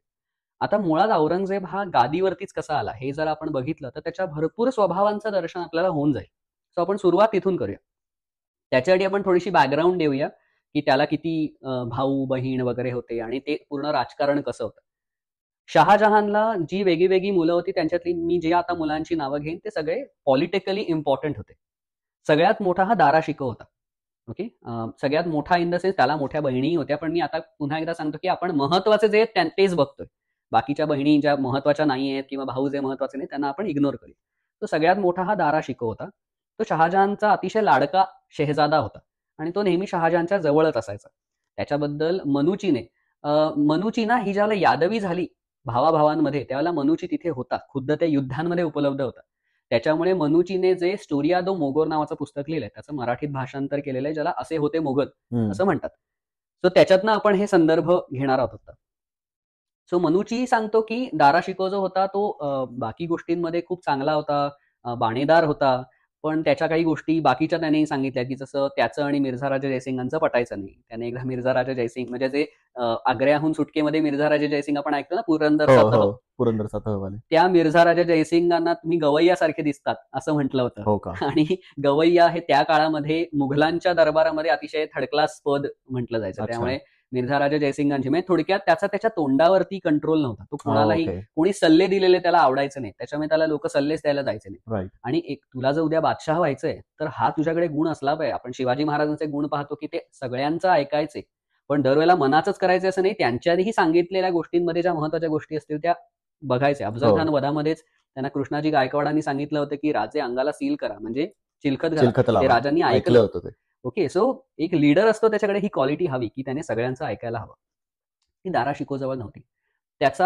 दुसरा त्याचा धाकटा भाऊ होता, त्याचं नाव होतं शाह शुजा. ओके, हा बंगालला होता. मनुचीच्या मते तो फारच गर्विष्ठ वगैरे होता, तो कुणाचं काही ऐकायचा नाही. तिसरा हा औरंगजेब. औरंगजेब हा शहाजहानचा अतिशय नावडता मुलगा. लहानपणापासूनच बाळाचे पाय पाळण्यात बघितले होते शहाजहानने. त्याच्यामुळे त्याला जितकं लांब ठेवता येईल तितकं तो ठेवायचा. एकदा त्याला मुलतानला, पाकिस्तान म्हणजे आताचा पाकिस्तान, त्यावेळेला तो अखंड भारतच अखंड होता, भारत. मुलतानला त्याला पाठवून दिलं होतं. तर त्याने दाराला पत्रबित्र दिला औरंगजेबाने की मला तुझ्याबद्दल. त्याची गंमत झाली ती. औरंगजेब इतका विम्झिकल होता की त्याला दाराचा फार राग यायचा की हा का दरवेळेला बाबांच्या जवळ का हा सारखा, आणि मला का बाबा लांब ठेवतात. मग त्याने काय केलं असावं, तर शहाजहानने ना आपल्या मुलामुलांमधले वाद बघून सांगितलं होतं की ना रोज दरबारात एकच शेहजादा येईल. अच्छा. तर तिथे 4 शेहजादे आले आणि एकमेकात भांडायला लागले, तर मी काम बघू का या शेहजाद्यांची भांडणं सोडू. म्हणून त्याने सांगितलं दिवसातनं एकच येणार. ज्या दिवशी दारा शिको दरबारात आला, तो दरबारातनं बाहेर पडत होता, त्याला औरंगजेबाला आला राग. तो घोड्यावर बसला होता. त्याने आपल्या घोड्याला टाच मारली आणि जाऊन घोडा मुद्दाम धडकला ज्याच्यामध्ये पालखीतनं दारा शिको येत होता. आणि मग दारा शिकोची पालखी जवळजवळ खाली पडता पडता वाचली. आणि मग त्याने जाऊन कटकट बाबा हा बघा काय करतो वगैरे कटकट केली. खोड्या आहे. हा, एक मुद्दामून केलं. बालिशपणा दिसून येतो आपल्याला औरंगजेब, तारुण्यातला औरंगजेबाचा एक स्वभाव दिसून येतो. हे बघितल्यानंतर मग शहाजहानने त्याला मुलतानला पाठवून दिलं. मग औरंगजेबाने दाराला पत्र लिहिलं, मला तुझ्याबद्दल खूप आदर आहे, खरं तर माझ्याकडनं चूक झाली, बालिशपणा म्हणून ती सोडून दे. आणि मला ना इथे हे झेपत नाही वातावरण, तर तू मला दख्खनेत पाठवून दे, मी तिथे आय विल फील सेफर. तसं करून मग त्याला दाराने ते शहाजहान, तो प्रेमळ होता बिचारा, त्याने शहाजहानची समजूत घातली. शहाजहानने त्याला सांगितलं की तू सापाच्या पिल्लाला दूध पाचतोय, तो शेवटी विषच देणार आहे तुला. पण दाराला ते काही एवढं फ्युचर दिसलं नाही. त्याने सगळं विनंती वगैरे करून औरंगजेबाला आणलं दख्खनेमध्ये. आता दख्खनेला औरंगजेब आहे. शेवटचा भाऊ मुराद बक्ष, आणि तो त्याला स्वतःच्या तलवारीवरती म्हणजे शौर्यावरती फार विश्वास होता. तो गुजरातमध्ये होता. सो हे असे 4 भाऊ आपल्याला दिसतात जे 4 वेगळ्या वेगळ्या दिशांना ठेवले. बंगाल, गुजरात, दिल्ली आणि दख्खन असे अगदी 4 दिशांना ठेवलेले. 1657ला अचानक शहाजहान आजारी पडला. आता हे कसं कळतं, तर अकबराच्या काळापासून बादशाह एका ठिकाणी येऊन जनतेला दर्शन देईल अशी एक पद्धत त्याने सुरू केली, जी पुढे औरंगजेबाने बंद केली की ही हिंदू पद्धत आहे दर्शन बिर्शन देणं. आणि ऑब्व्हियसली औरंगजेबा हिंदू धर्माच्या विरुद्ध होता, त्याच्यामुळे त्याने ती पद्धत बंद पाडली. पण शहाजहान 3-4 दिवस दर्शनाला आला नाही. मग लोकांमध्ये कुजबूज, काय झालं, ढगात गेला की काय बादशाह, असं सगळं चाललं. आणि ही कुजबूज आता ह्यांचे सगळ्यांचे गुप्तहेर असायचेच ना की काय चाललंय. ही कुजबूज पोहोचली या सगळ्या शेहजाद्यांपर्यंत. बंगालमधनं शाह शुजा याला निघाला. शाह शुजाच्या बंदोबस्तावरती दाराने मिर्झा राजा जयसिंगांना पाठवला आणि आपला मुलगा पाठवला. त्याचा सुलेमान जो होता सुलेमान शुको म्हणून त्याचा जो मुलगा होता, त्याला मिर्झा राजा जयसिंग आणि दिलेर खानाबरोबर पाठवलं आणि सांगितलं की तू शाह शुजाचा बंदोबस्त कर. बरोबर. इकडे दख्खनमध्ये हे दोघं जे बसले ते मुराद बक्ष आणि औरंगजेब पण निघाले. त्यांना फुल डोक्यामध्ये क्लॅरिटी होती की आता भावाभावांनी एकमेकांना मारायचं आणि कोणीतरी राज्यावर बसायचं. बरोबर. मारामारी करायला जायला तर पाहिजे ना आधी दिल्लीला. तो सगळे शेहजादे दिल्लीकडे निघाले. सगळ्यांना पत्र पाठवून शहाजहानने सांगितलं मी जिवंत आहे बाबांनो, नका येऊ तुम्ही. पण ते काय कोणी ऐकलं नाही. आणि औरंगजेबाने तर लिहून पाठवलं की मला वाटतंय हे दारा शिकोनेच लिहिलेलं पत्र आहे आणि माझा विश्वास नाही की तुम्ही जिवंत आहात त्याच्यावरती. सो मी डोळ्याने बघेन त्याच वेळेला मला विश्वास बसेल. काय रे परिस्थिती. सो हे सगळेजण निघाले. आता औरंगजेबाने काय डोकं लावलं, औरंगजेबाला कळलं की दारा शिकोकडे मोठं सैन्य, कारण तो सेंटर ऑफ द राज्य तिथे बसलाय, कॅपिटलमध्येच आहे. सो त्याला तिथून खूप मोठं सैन्य. मुराद बक्षाला औरंगजेबाने पत्र लिहिलं. त्याने सांगितलं की हा दारा शिको हा बाकीच्या धर्मांचाही अभ्यास करायचा. त्याने आपली काही उपनिषदांची वगैरे ट्रान्सलेशन केलेली आहेत फारसीमध्ये. सो तो दाराला काफिर म्हणायचा आणि औरंगजेब तर कट्टर इस्लाम. त्याच्यामुळे त्याने मुराद बक्षाला पत्र लिहून पाठवलं की हा जो काफिर आहे हा जर उद्या सिंहासनावर बसला तर कसं होईल. त्याच्यामुळे मी काय म्हणतो की तुम्ही बादशाह व्हा, मी तुम्हाला मदत करेन, पण ना तुम्ही कुराणाची शपथ घेऊन सांगा. मला तर तुम्हाला माहितीच आहे की मला काही ह्याच्यामध्ये इंटरेस्ट नाहीये. हे सगळं जे ऐहिक सुख आहेत त्यांच्यामध्ये मला काही इंटरेस्ट नाहीये. खरंच आहे. मी ह्याच्या पलीकडे गेलेलो आहे. तर ज्या वेळेला तुम्ही बादशाह व्हाल त्याला तुम्ही माझ्या कुटुंबाचं एका वडिलांप्रमाणे संरक्षण कराल, हे मला कुराणावर शपथ घेऊन तुम्ही सांगा. मुराद बक्ष खुश झाला की अरे औरंगजेब आपल्याला बादशाह व्हायचं म्हणतोय. त्याला दिसेच ना की काय त्याच्या मागे डबल गेम चाललंय ते. कसा खेळला जातोय. त्याचा एक शहाबाज नावाचा खोजा होता मुराद बक्षीचा. तो त्याला परोपरीने सांगत होता की हा औरंगजेब खरं नाही बोलत आहे. पण मुराद बक्षीच्या डोळ्यावरती जे पट्टी आली की बास औरंगजेब म्हणजे भारी, तुम्हाला चालेल या तुम्ही, आपण जाऊ सगळे. आणि ह्याच्याबरोबर औरंगजेबाने 1,00,000 रुपये पाठवून दिले होते नजराणा म्हणून की हे this is how I can prove की मी किती ऑनेस्ट आहे. म्हणजे इथे ह्या घटनेने त्याला दिसतं की हा किती पॉलिटिकली साऊंड व्यक्ती आहे, हा कसा हो, हा आहे. डावपेच खेळतोय. एक्झॅक्टली. आणि तो कसे एक असतं कसं पॉलिटिक्स वापरावं आणि कसं वापरू नये. तर हे कशा प्रकारचं पॉलिटिक्स आहे अजून आपल्याला पुढे कळत जाईल की त्याने आपल्या भावांचं पुढे काय काय केलं. मुराद बक्ष आणि औरंगजेब एकत्र आले. पुढे त्यांना ह्याच्याशी युद्ध करावं लागलं, दारा शिकोशी. त्यांचं सामुगडला युद्ध झालं, दारा शिको हरला, दारा शिको पळून गेला तिकडनं. याच्यानंतर औरंगजेबाने मुराद बक्षला सांगितलं की आता ही ती वेळ आलेलीच आहे की तुमच्या डोक्यावरती मी माझ्या हाताने मुकुट ठेवावा. तर आज तुम्ही माझ्याकडे या, आपण मेजवानी करू, मी तुमच्या डोक्यावर मुकुट ठेवेन, म्हणजे मी मेक्काला जायला मोकळा. पुन्हा एकदा खोजा सांगतोय मुराद बक्षचा की ऐकू नका त्याचं, तुम्ही चूक करताय. तिथे त्याला तुमच्या डोक्यावर मुकुट घालायचा ना, त्याला इथे बोलवा. मग इथे का नाही करू शकत आपण, त्याच्याकडे कशाला जायला पाहिजे. पण मुराद बक्षाने त्याला तलवारीवर हात ठेवायला सांगितले, ही माझी तलवार आणि हीच माझं रक्षण आहे, माझ्या शौर्यावरती माझा विश्वास आहे, बाकी काय नाही. ते एकदा विनाशक आले विपरीत बुद्धी, तसा शेवटी मुराद बक्ष औरंगजेबाच्या छावणीत गेला. औरंगजेबाने तिथे सगळ्या मेजवान्या तर ठेवलेल्याच होत्या.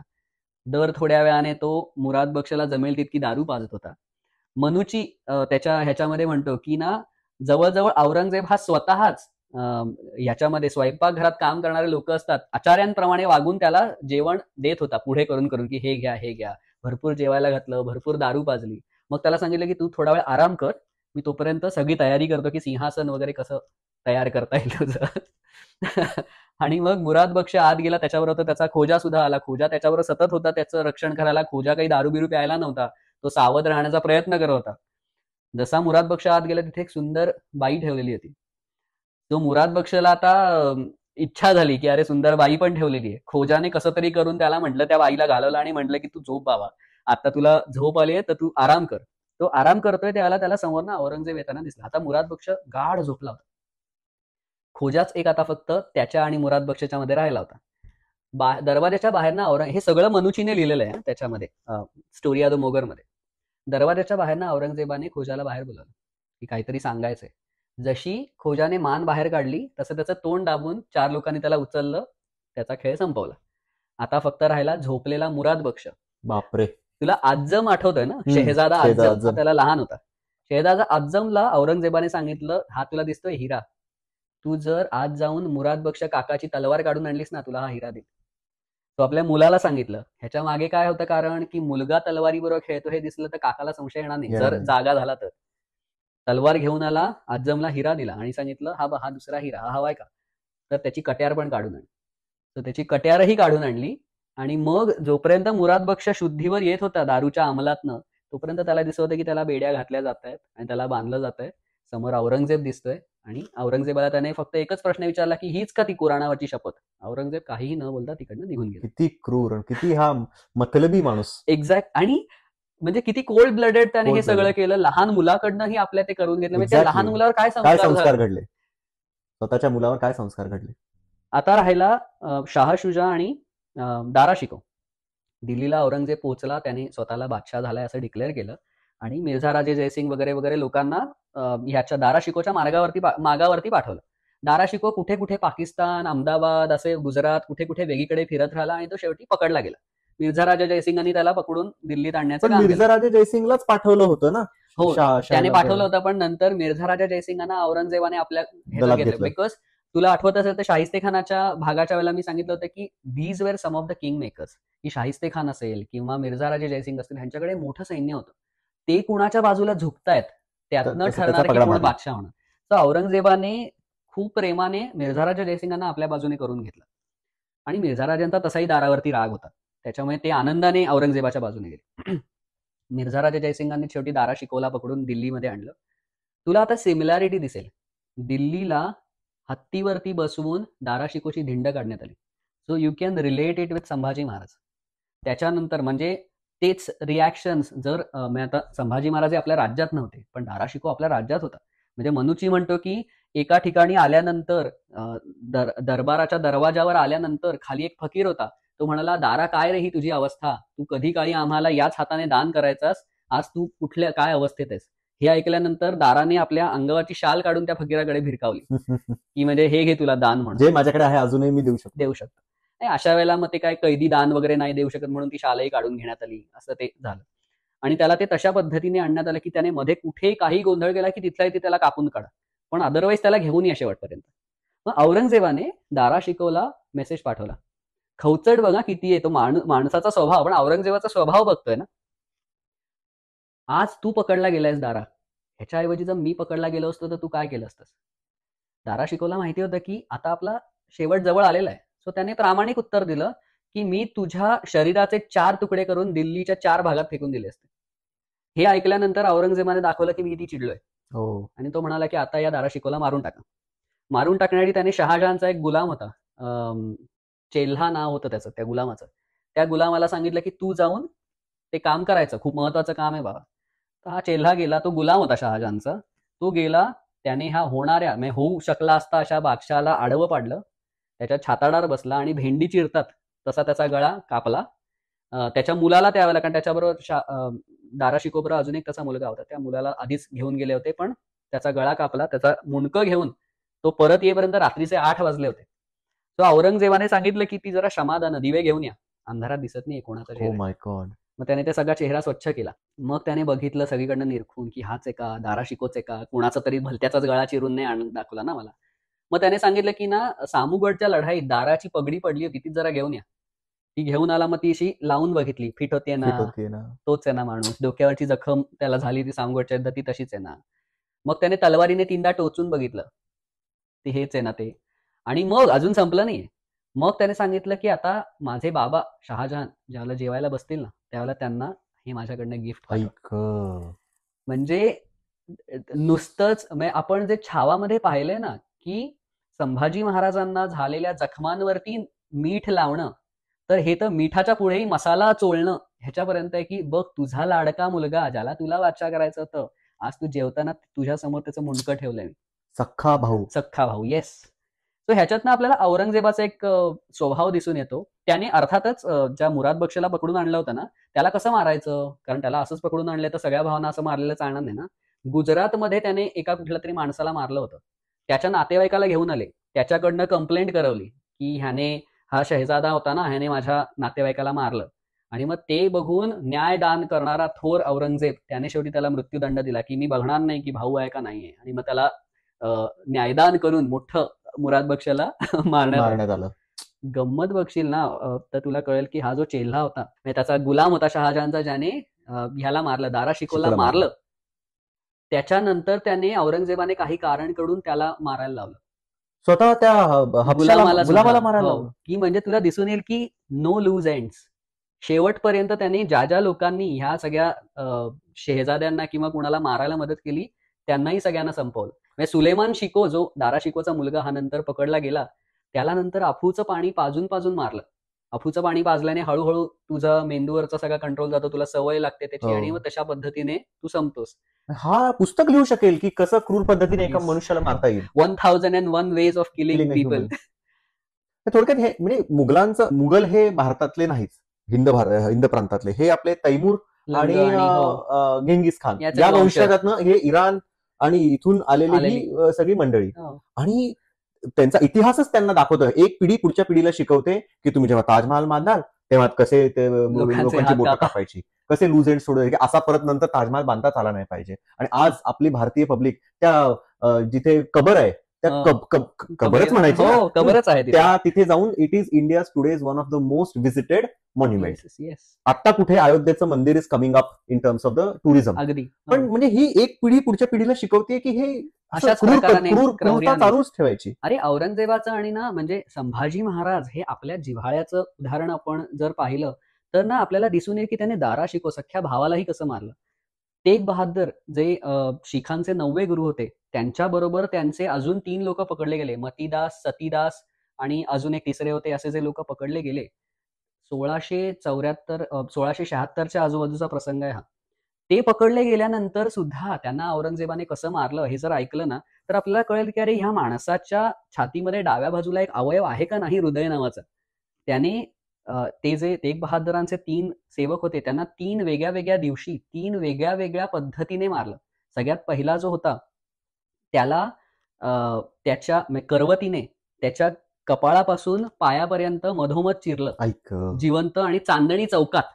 म्हणजे असं नाही की कारागृहात केलंय, भर चांदणी चौकात त्याला ते चिरलं. दुसरा जो होता त्याला उकळत्या पाण्यामध्ये बुडवून बुडवून मारलं. आणि तिसरा जो होता, हे सगळे मतीदास सतीदास ह्यांची मी गोष्ट सांगतोय. तिसरा जो होता त्याला एखाद्या संभाजी महाराजांना ज्या वर्जनने मारण्यात आले, काही वर्जनमध्ये जसं सांगितलं तशा वर्जनने वाघनखं घालून मागणं आणि पुढनं त्याची कातडी सोलवटून काढून त्याला मारलं. म्हणजे संभाजी महाराजांबद्दल जे काय क्रौरता दाखवली हे आपल्याला जरी किती शॉकिंग वाटलं तरी त्याच्यासाठी त्यांनी हे आधी केलेलं आहे. Yes, it was not new for हिम.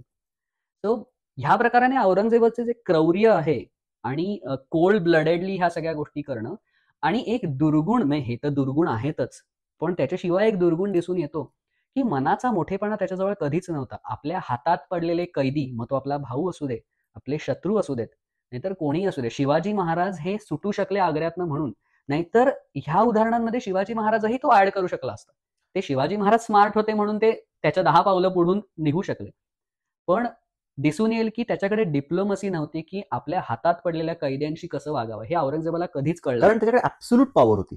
हो, ऍब्सोल्यूट पॉवर असली ना तरी एकदा ना विराज तुला हेही कळायला हवं, तुला इन द सेन्स औरंगजेबाला, की तुझ्याकडे ऍब्सोल्यूट पॉवर असली तरी ती तुझ्याकडे दरवेळेलाच ऍब्सोल्यूट नाही राहत. ती पुन्हा कुठेतरी इकडे किंवा तिकडे झुकतेस. तुला सर्वांना बरोबर घेऊन नच जावं लागतं.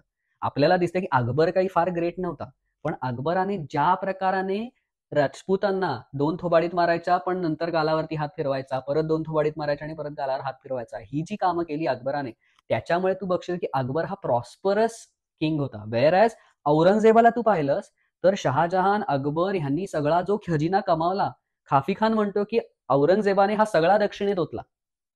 शहाजहानची एक तू कमाई पाहिलीस ना, आपण शिवाजी महाराजांच्या तोंडचे शब्द ऐकतो सभासद बखरीमध्ये. शिवाजी महाराज मृत्यूशय्येवर असताना म्हणतात की 30,000चा जो पुण्याचा महाल होता तो मी 1 करोडचा केला. म्हणजे शिवाजी महाराजांच्या स्वराज्यातनं त्यांना 1 करोडचं उत्पन्न मिळायचं. हे कधी आहे, शहाजहान पण शहाजहान मेल्यानंतर सुद्धा बरेच वर्षांनी शिवाजी महाराज गेले. 1666ला शहाजहान गेला, त्याच्यातून 14 वर्षांनी पुढे शिवाजी महाराज गेले. शहाजहान बादशहा असताना त्याचं वार्षिक उत्पन्न 38 कोटी होतं. बापरे, कुठे 1 कोटी, कुठे 38 कोटी. आणि परत वेळही बघ की जसा वेळ पुढे जातो तसं पैशाचं अवमूल्यन होत जातं ना. म्हणजे 1 कोटी हे त्याच्या काळातले अजून जास्त असतील. बरोबर. सो थोडक्यात शहाजहानने आणि अकबराने जेवढा पैसा कमवला तो सगळा औरंगजेबाने वाया घालवला. सो दूरदृष्टी नाही, हा अजून एक त्याचा दुर्गुण आपल्याला दिसून येतो की तो मराठ्यां, आपण जे काही मागच्या भागात सगळं पाहिलं की मराठ्यांबरोबर त्याने जे काही युद्ध केलं, हे मी 2-3 त्याचे दुर्गुण कंबाईन करतो. एक तर आपण दूरदृष्टी नाही, दुसरी गोष्ट म्हणजे अहंकार. गीतेत जसं सांगितलंय की माणसाकडे जर अहंकार असेल तर त्याला दुसऱ्या शत्रूची गरजच नाही. दुर्योधन आपल्याला दिसून येतो ना की दुर्योधनाचा शेवटपर्यंत दुर्गुण होता अहंकार. तो युधिष्ठिर, कृष्णाला सुद्धा, युधिष्ठिर तर सोडून देत होता, पांडव होता, कृष्णालाही तो ग्वाला म्हणायचा. म्हणजे गाईच बैल चरणारा हा, त्याला काय, त्याची माझ्यासमोर काय आले किंमत. हे एकदा माणसाच्या डोक्यात अहंकार बसला की त्याला दुसऱ्या शत्रूची गरज पडत नाही. बरोबर. आणि हेच औरंगजेबाचं झालं की तो मराठ्यांना सतत चोर, कमनशिबी, नरकवासी, काफीर असंच म्हणत राहिला की हे कोण आहेत, हे काय माझ्या विरुद्ध उभं राहतील, एवढी यांची हिंमत आहे का. पण शेवटी तुला दिसलं तर आपल्याला हेच दिसून येतं की औरंगजेबाचा शेवट हा मराठ्यांनी, आपण मागच्या भागात म्हटलं तसंच, त्याच्या आशा संपवून गेल्या. एखाद्या माणसाच्या होप संपल्या की तो फार काळ जिवंत नाही राहू शकत, आणि त्याचा होप संपवण्यासाठी मराठे हेच जबाबदार होते. तर औरंगजेबाचा अजून एक दुर्गुण आपल्याला दिसून येतो जो आहे अहंकार. आणि आय थिंक सगळ्यात शेवटचा त्याचा दुर्गुण जो आपल्याला या सगळ्यातनं दिसून येतो ते म्हणजे हिरवटपणा, धर्मवेळ. त्याचं जे धर्मवेळ होतं, 1705 जानेवारी, त्याच्या मरणाच्या 2 वर्ष आधी मुघलांच्या अखबारामध्ये पुन्हा एकदा 1 जानेवारीवर कुठली तरी तारीख आहे, जानेवारीमध्ये औरंगजेबाने आदेश दिला, पंढरपूरच्या ब्रह्मपुरीजवळ त्याची ज्यावेळेला छावणी पडली होती. आजकाल बरेच पॉलिटिशियन खूप औरंगजेबाचं कौतुक करतात. तो सुफी संत होता, तो एवढा काही वाईट नव्हता, किंवा छे छे त्या ब्रह्मपुरी जवळ तो ज्या वेळेला होता त्याला त्याने ब्रह्मदेवाचं मंदिर पाडलं नाही, म्हणजे तो तसा सेक्युलर होता, सगळ्या सहिष्णू होता वगैरे वगैरे. 1% असतातच ते वेगळं रूप बरोबर. पाहणारे. असे पॉलिटिशियन्स बरेच त्याचं प्रेमाने कौतुक करणे असतात. मुघलांच्या अखबारामध्ये लिहिलेलं आहे, इथे जवळ पंढरपूरमध्ये माझ्या सैन्यातले हिंदू लोक दर्शनाला जातात. आता पंढरपूर हे समस्त महाराष्ट्रीयन लोकांसाठी जितकं आपल्या हृदयाच्या जवळचं आहे तितकंच हिंदूंसाठी बाकीच्याही होतं. जसं उत्तरेत काशी म्हणतात तसं महाराष्ट्रात पंढरपूर आहे, ते इतकं महत्वाचं स्थळ आहे. तर तिथे बाकीचे हिंदू त्याच्या सैन्यातले येऊन दर्शन घेत असत. तर त्या देवळाचा विध्वंस करावा. ज्या वेळेला त्याची आज्ञा मान्य करून त्याचे लोक गेले त्यावेळेला त्यांना नशिबाने पंढरपूरची मूर्ती आधीच गायब केली होती तिथल्या बडव्यांनी, आणि ते त्यामुळे मूर्ती वाचली. देवळाचा जमेल तसा विध्वंस करण्यात आला. त्याच्यावर वी नो औरंगजेब नाव, राईट, की तो फक्त असं तुला सुरी टोचत नाही, त्याच्यावर शेवटी मसाला लावायलाच पाहिजे. त्याने सांगितलं की पंढरपूरच्या मंदिरात जाऊन गायी कापा. ऐक. सो हे आहे की म्हणजे नुसतं खाली पाडायचं नाही, तर खाली पाडून छाताडावर बसून डोळ्यात डोळे घालून सांगायचं की मी तुला खाली पाडले आणि नाव यू आर डिफीटेड.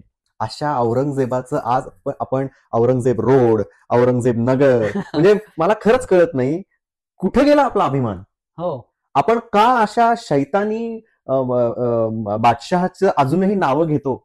मला कमेंट्स मध्ये कळवा की तुम्हाला काय करावं असं वाटेल. तुम्हाला आवडेल का की हे नाव वापरावं? औरंगाबाद हे नाव औरंगाबादच ठेवावं का? औरंगजेब रोड किंवा अजून तू जसं म्हणालास तसे काही शहरांची नावं तशीच ठेवावी का? आणि पुन्हा असाही प्रश्न लोकांना पडू शकतो की अरे नावं बदलल्याने काय होणार आहे वगैरे वगैरे. पण आज हेही आहे ना की नावं ठेवल्याने काय होतंय, की आजही लोक औरंगजेबाला लक्षात ठेवतायत, पण आज किती लोकांना, आज छावामुळे कितीतरी लोकांना संभाजी महाराजांचं कसं मृत्यू झाला हे कळलं, त्यांचा छळ कसा केला गेला हे कळलं. पण आज महाराष्ट्राबाहेर किती जास्त लोकांना माहिती आहे संभाजी महाराज. तुझे आणि माझे मित्र, आपण परवा चर्चा करत असतानाच बोललो की जे आपले काही साऊथ इंडियन किंवा नॉर्थ इंडियन मित्र आहेत त्यांना छावामुळे कळलं की संभाजी महाराज कोण होते. खरंच आहे. मला बऱ्याच ठिकाणी अमराठी लोकांनी विचारलं की कोण होते संभाजी महाराज आणि हा चित्रपट कुणाचा आहे, कुणाबद्दल आहे, खरं आहे, खरंच झालं होतं का? मला कमेंट्स मध्ये आपल्या काही प्रेक्षकांनी विचारलंय की हे जे काय आपण बोलतो आपल्या ह्याच्यामध्ये ते संदर्भ काय आहेत. खरंच तारा राणींनी एवढे हालापेष्टा सहन केल्या होत्या का? त्या काळात एवढी कठीण परिस्थिती होती का? तर तू सुद्धा उत्तर देऊ शकतोस त्या कमेंट्स. हो, म्हणजे तुझं म्हणणं बरोबर आहे. 1-2 कमेंट्स मध्ये आलंय की अरे खूप करमणुकीचं करून सांगितलंय हो तुम्ही की मराठ्यांनी औरंगजेबाचे कसे हाल केले. ते सगळं ऐकायला वगैरे छान वाटतं, पण काय हे सगळं कादंबरीसाठी छान आहे. आता मुळात आपण प्रत्येक ठिकाणी संदर्भ दिलेत, कुठल्या पुस्तकातनं आपण घेतलंय त्याचे संदर्भ दिलेत. तू म्हणतोस त्याप्रमाणे मला हे सांगायला आज नक्की आवडेल की ताराबाईंचं एक पत्र उपलब्ध आहे. आपण जे मराठ्यांची पद्धत आपण काय सांगितली होती की औरंगजेबाचे ज्या वेळेला तो कुठल्या किल्ल्यावर हल्ला करेल त्याला जितकं जास्त त्याला रडवता येईल तितकं रडवायचं, आणि शेवटी किल्ल्यातली सामग्री संपली की पावसाळ्याच्या तोंडावर किल्ला द्यायचा. हे मी प्रत्येक वेळेला सांगितलं, हे कपोलकल्पित नाही. ताराबाईंचं एक पत्र आहे. सिंहगड हा सिंहगडाच्या किल्लेदाराने औरंगजेबाला पावसाळा येण्याच्या आधीच दिला. ओके, बराच आधी देऊन टाकला औरंगजेबाची सैन्य तिथे आल्यानंतर. ताराबाईंनी ह्या किल्लेदाराला पत्र लिहून विचारलंय आणि त्यांनी जो जाब विचारलाय त्या किल्लेदाराला ते वाचलं की आपल्याला पद्धत कळून येईल मराठ्यांची. त्यांनी म्हटलं की आम्ही तुला एवढं सैन्य पाठवलं ते ह्यासाठी की तू किल्ला भांडता ठेवशील. आज तू किल्ला उतावेळपणे औरंगजेबाच्या हवाली केलास, पर्जन्यासाठीही थांबला नाहीस. म्हणजे ह्यातनं त्यांची स्ट्रॅटेजी दिसून येते. हे कपोलकल्पित नाहीये की मराठी असे करत असावेत असं नाहीये. ताराबाईंनी विचारले पर्जन्यासाठी का नाही थांबलास बाबा तू? पर्जन्य आला की त्यांच्या हवाली करायचं हे आपलं तत्व आहे ना, मग ते तू का फॉलो करत नाहीयेस? सो हे सगळं कपोलकल्पित नाहीये. मराठ्यांनी जो केलेला पराक्रम आहे तो जर आपणच पुढे आणला नाही, आपणच त्याचं कौतुक केलं नाही आणि औरंगजेबाला कशा प्रकारे मानसिकरित्या मराठ्यांनी हरवून हे मराठ्यांचं स्वातंत्र्य युद्ध ते जिंकले, पुढे छत्रपती शाहू होऊन मराठ्यांचं स्वराज्याचं साम्राज्य कसं झालं, हे सगळ्याची पाळंमुळं ह्या युद्धातच आहेत. औरंगजेब स्वतः कामबक्षला लिहिलेल्या एका पत्रामध्ये म्हणतो की माझे जे निर्णय आहेत ते कसे चुकीचे आहेत ते मला आता कळतंय आणि ह्याची फळं मलाच भोगावी लागणार आहेत. पण मी ह्याच्या पूर्वी केलेली जी क्रौर्य आहेत त्याची पण फळं मलाच भोगावी लागणार आहेत. सो त्यालाही शेवटच्या काळामध्ये हे कळलेलं होतं की आपण चूक केली आहे मराठ्यांची पंगे घेऊन आणि हे सगळं कठीण झालं. सो आय थिंक ओव्हरऑल मला वाटतं की ह्या सगळ्यातनं औरंगजेब कसा होता आणि त्याची मानसिकता कशी होती हे कदाचित मला सांगता आलं असावं. एका काळातला म्हणजे त्या काळातला सर्वात श्रीमंत बादशाह मे बी आता त्या काळात Forbes top 10 top richest people in the world अशी यादी नसेल पण असती तर तो नक्कीच पहिल्या काही क्रमांकावर असता. अगदी. कधी नव्हे तो म्हणजे असा तो मुघल बादशाह ज्यांनी दिल्लीचं तख्त सोडून तो कुणाच्या तरी आक्रमणासाठी एवढी मोठी फौज घेऊन तो खाली दक्षिणेत उतरला, अगदी. असं फक्त शिवाजी महाराजांच्या बाबतीत झालं की जेव्हा झालं. त्यांना कळलं की महाराज गेले आणि आता हीच ती वेळ मराठेशाही संपूया, तेव्हा तो एवढ्या लांब दिल्लीपासून आला आणि आज एवढे वर्ष तो दिल्ली सोडून खाली दक्षिणेत थांबला आणि इथेच मेला. इथेच मेला. One of the I think सर्वात जास्त आयुष्य लाभलेला हा मुघल बादशाह. सर्वात जास्त आयुष्य लाभलेला, सर्वात जास्त राज्य करणारा आणि सर्वात जास्त खजिना चुकीच्या गोष्टींसाठी खर्च करणारा आणि मुघलांना पूर्णपणे कमकुवत करून सोडणारा हा बादशाह. आणि कसं मराठा स्वातंत्र्य समर हे मराठ्यांचं युद्ध, औरंगजेबचा नाश झाला, औरंगजेब गेला, त्याच्या पुढचे मग नंतर आपण राहिलो की आपण ठरवायचो की मुघलांचा पुढचा बादशाह, बादशाहांना पेन्शन द्यायचे महादजी शिंदे. बरोबर. सो त्या काळामध्ये आपण किंग मेकर झालो होतो. हो. आणि फेमस वाक्य आहे की दिल्लीचंही तख्त राखतो महाराष्ट्र माझा. खूपच सुंदर. आय थिंक असं बोलायला तर अजून अनेक छोटे छोटे गोष्टी आणि किस्से आहेत, हो. अनेक हिरे आहेत जे आपण वेळेचा बंधन असल्यामुळे बोलू शकलो नाही. पण मराठा स्वातंत्र्य समर हा जो विषय आहे तो आज आपण इथे कन्क्लूड करतोय आणि हा एपिसोड आमच्याबरोबर पाहिला आणि होप तुम्हाला आवडला असेल. प्लीज कमेंट्समध्ये कळवा की तुम्हाला अजून कुठली गोष्ट माहिती आहे आणि तुम्हाला सांगायला आवडेल, हे आम्हाला कमेंट्समधनं जरूर कळवा. Yes. हा एपिसोड आमच्याबरोबर शेवटपर्यंत बघण्याबद्दल धन्यवाद. नमस्कार. धन्यवाद. नमस्कार.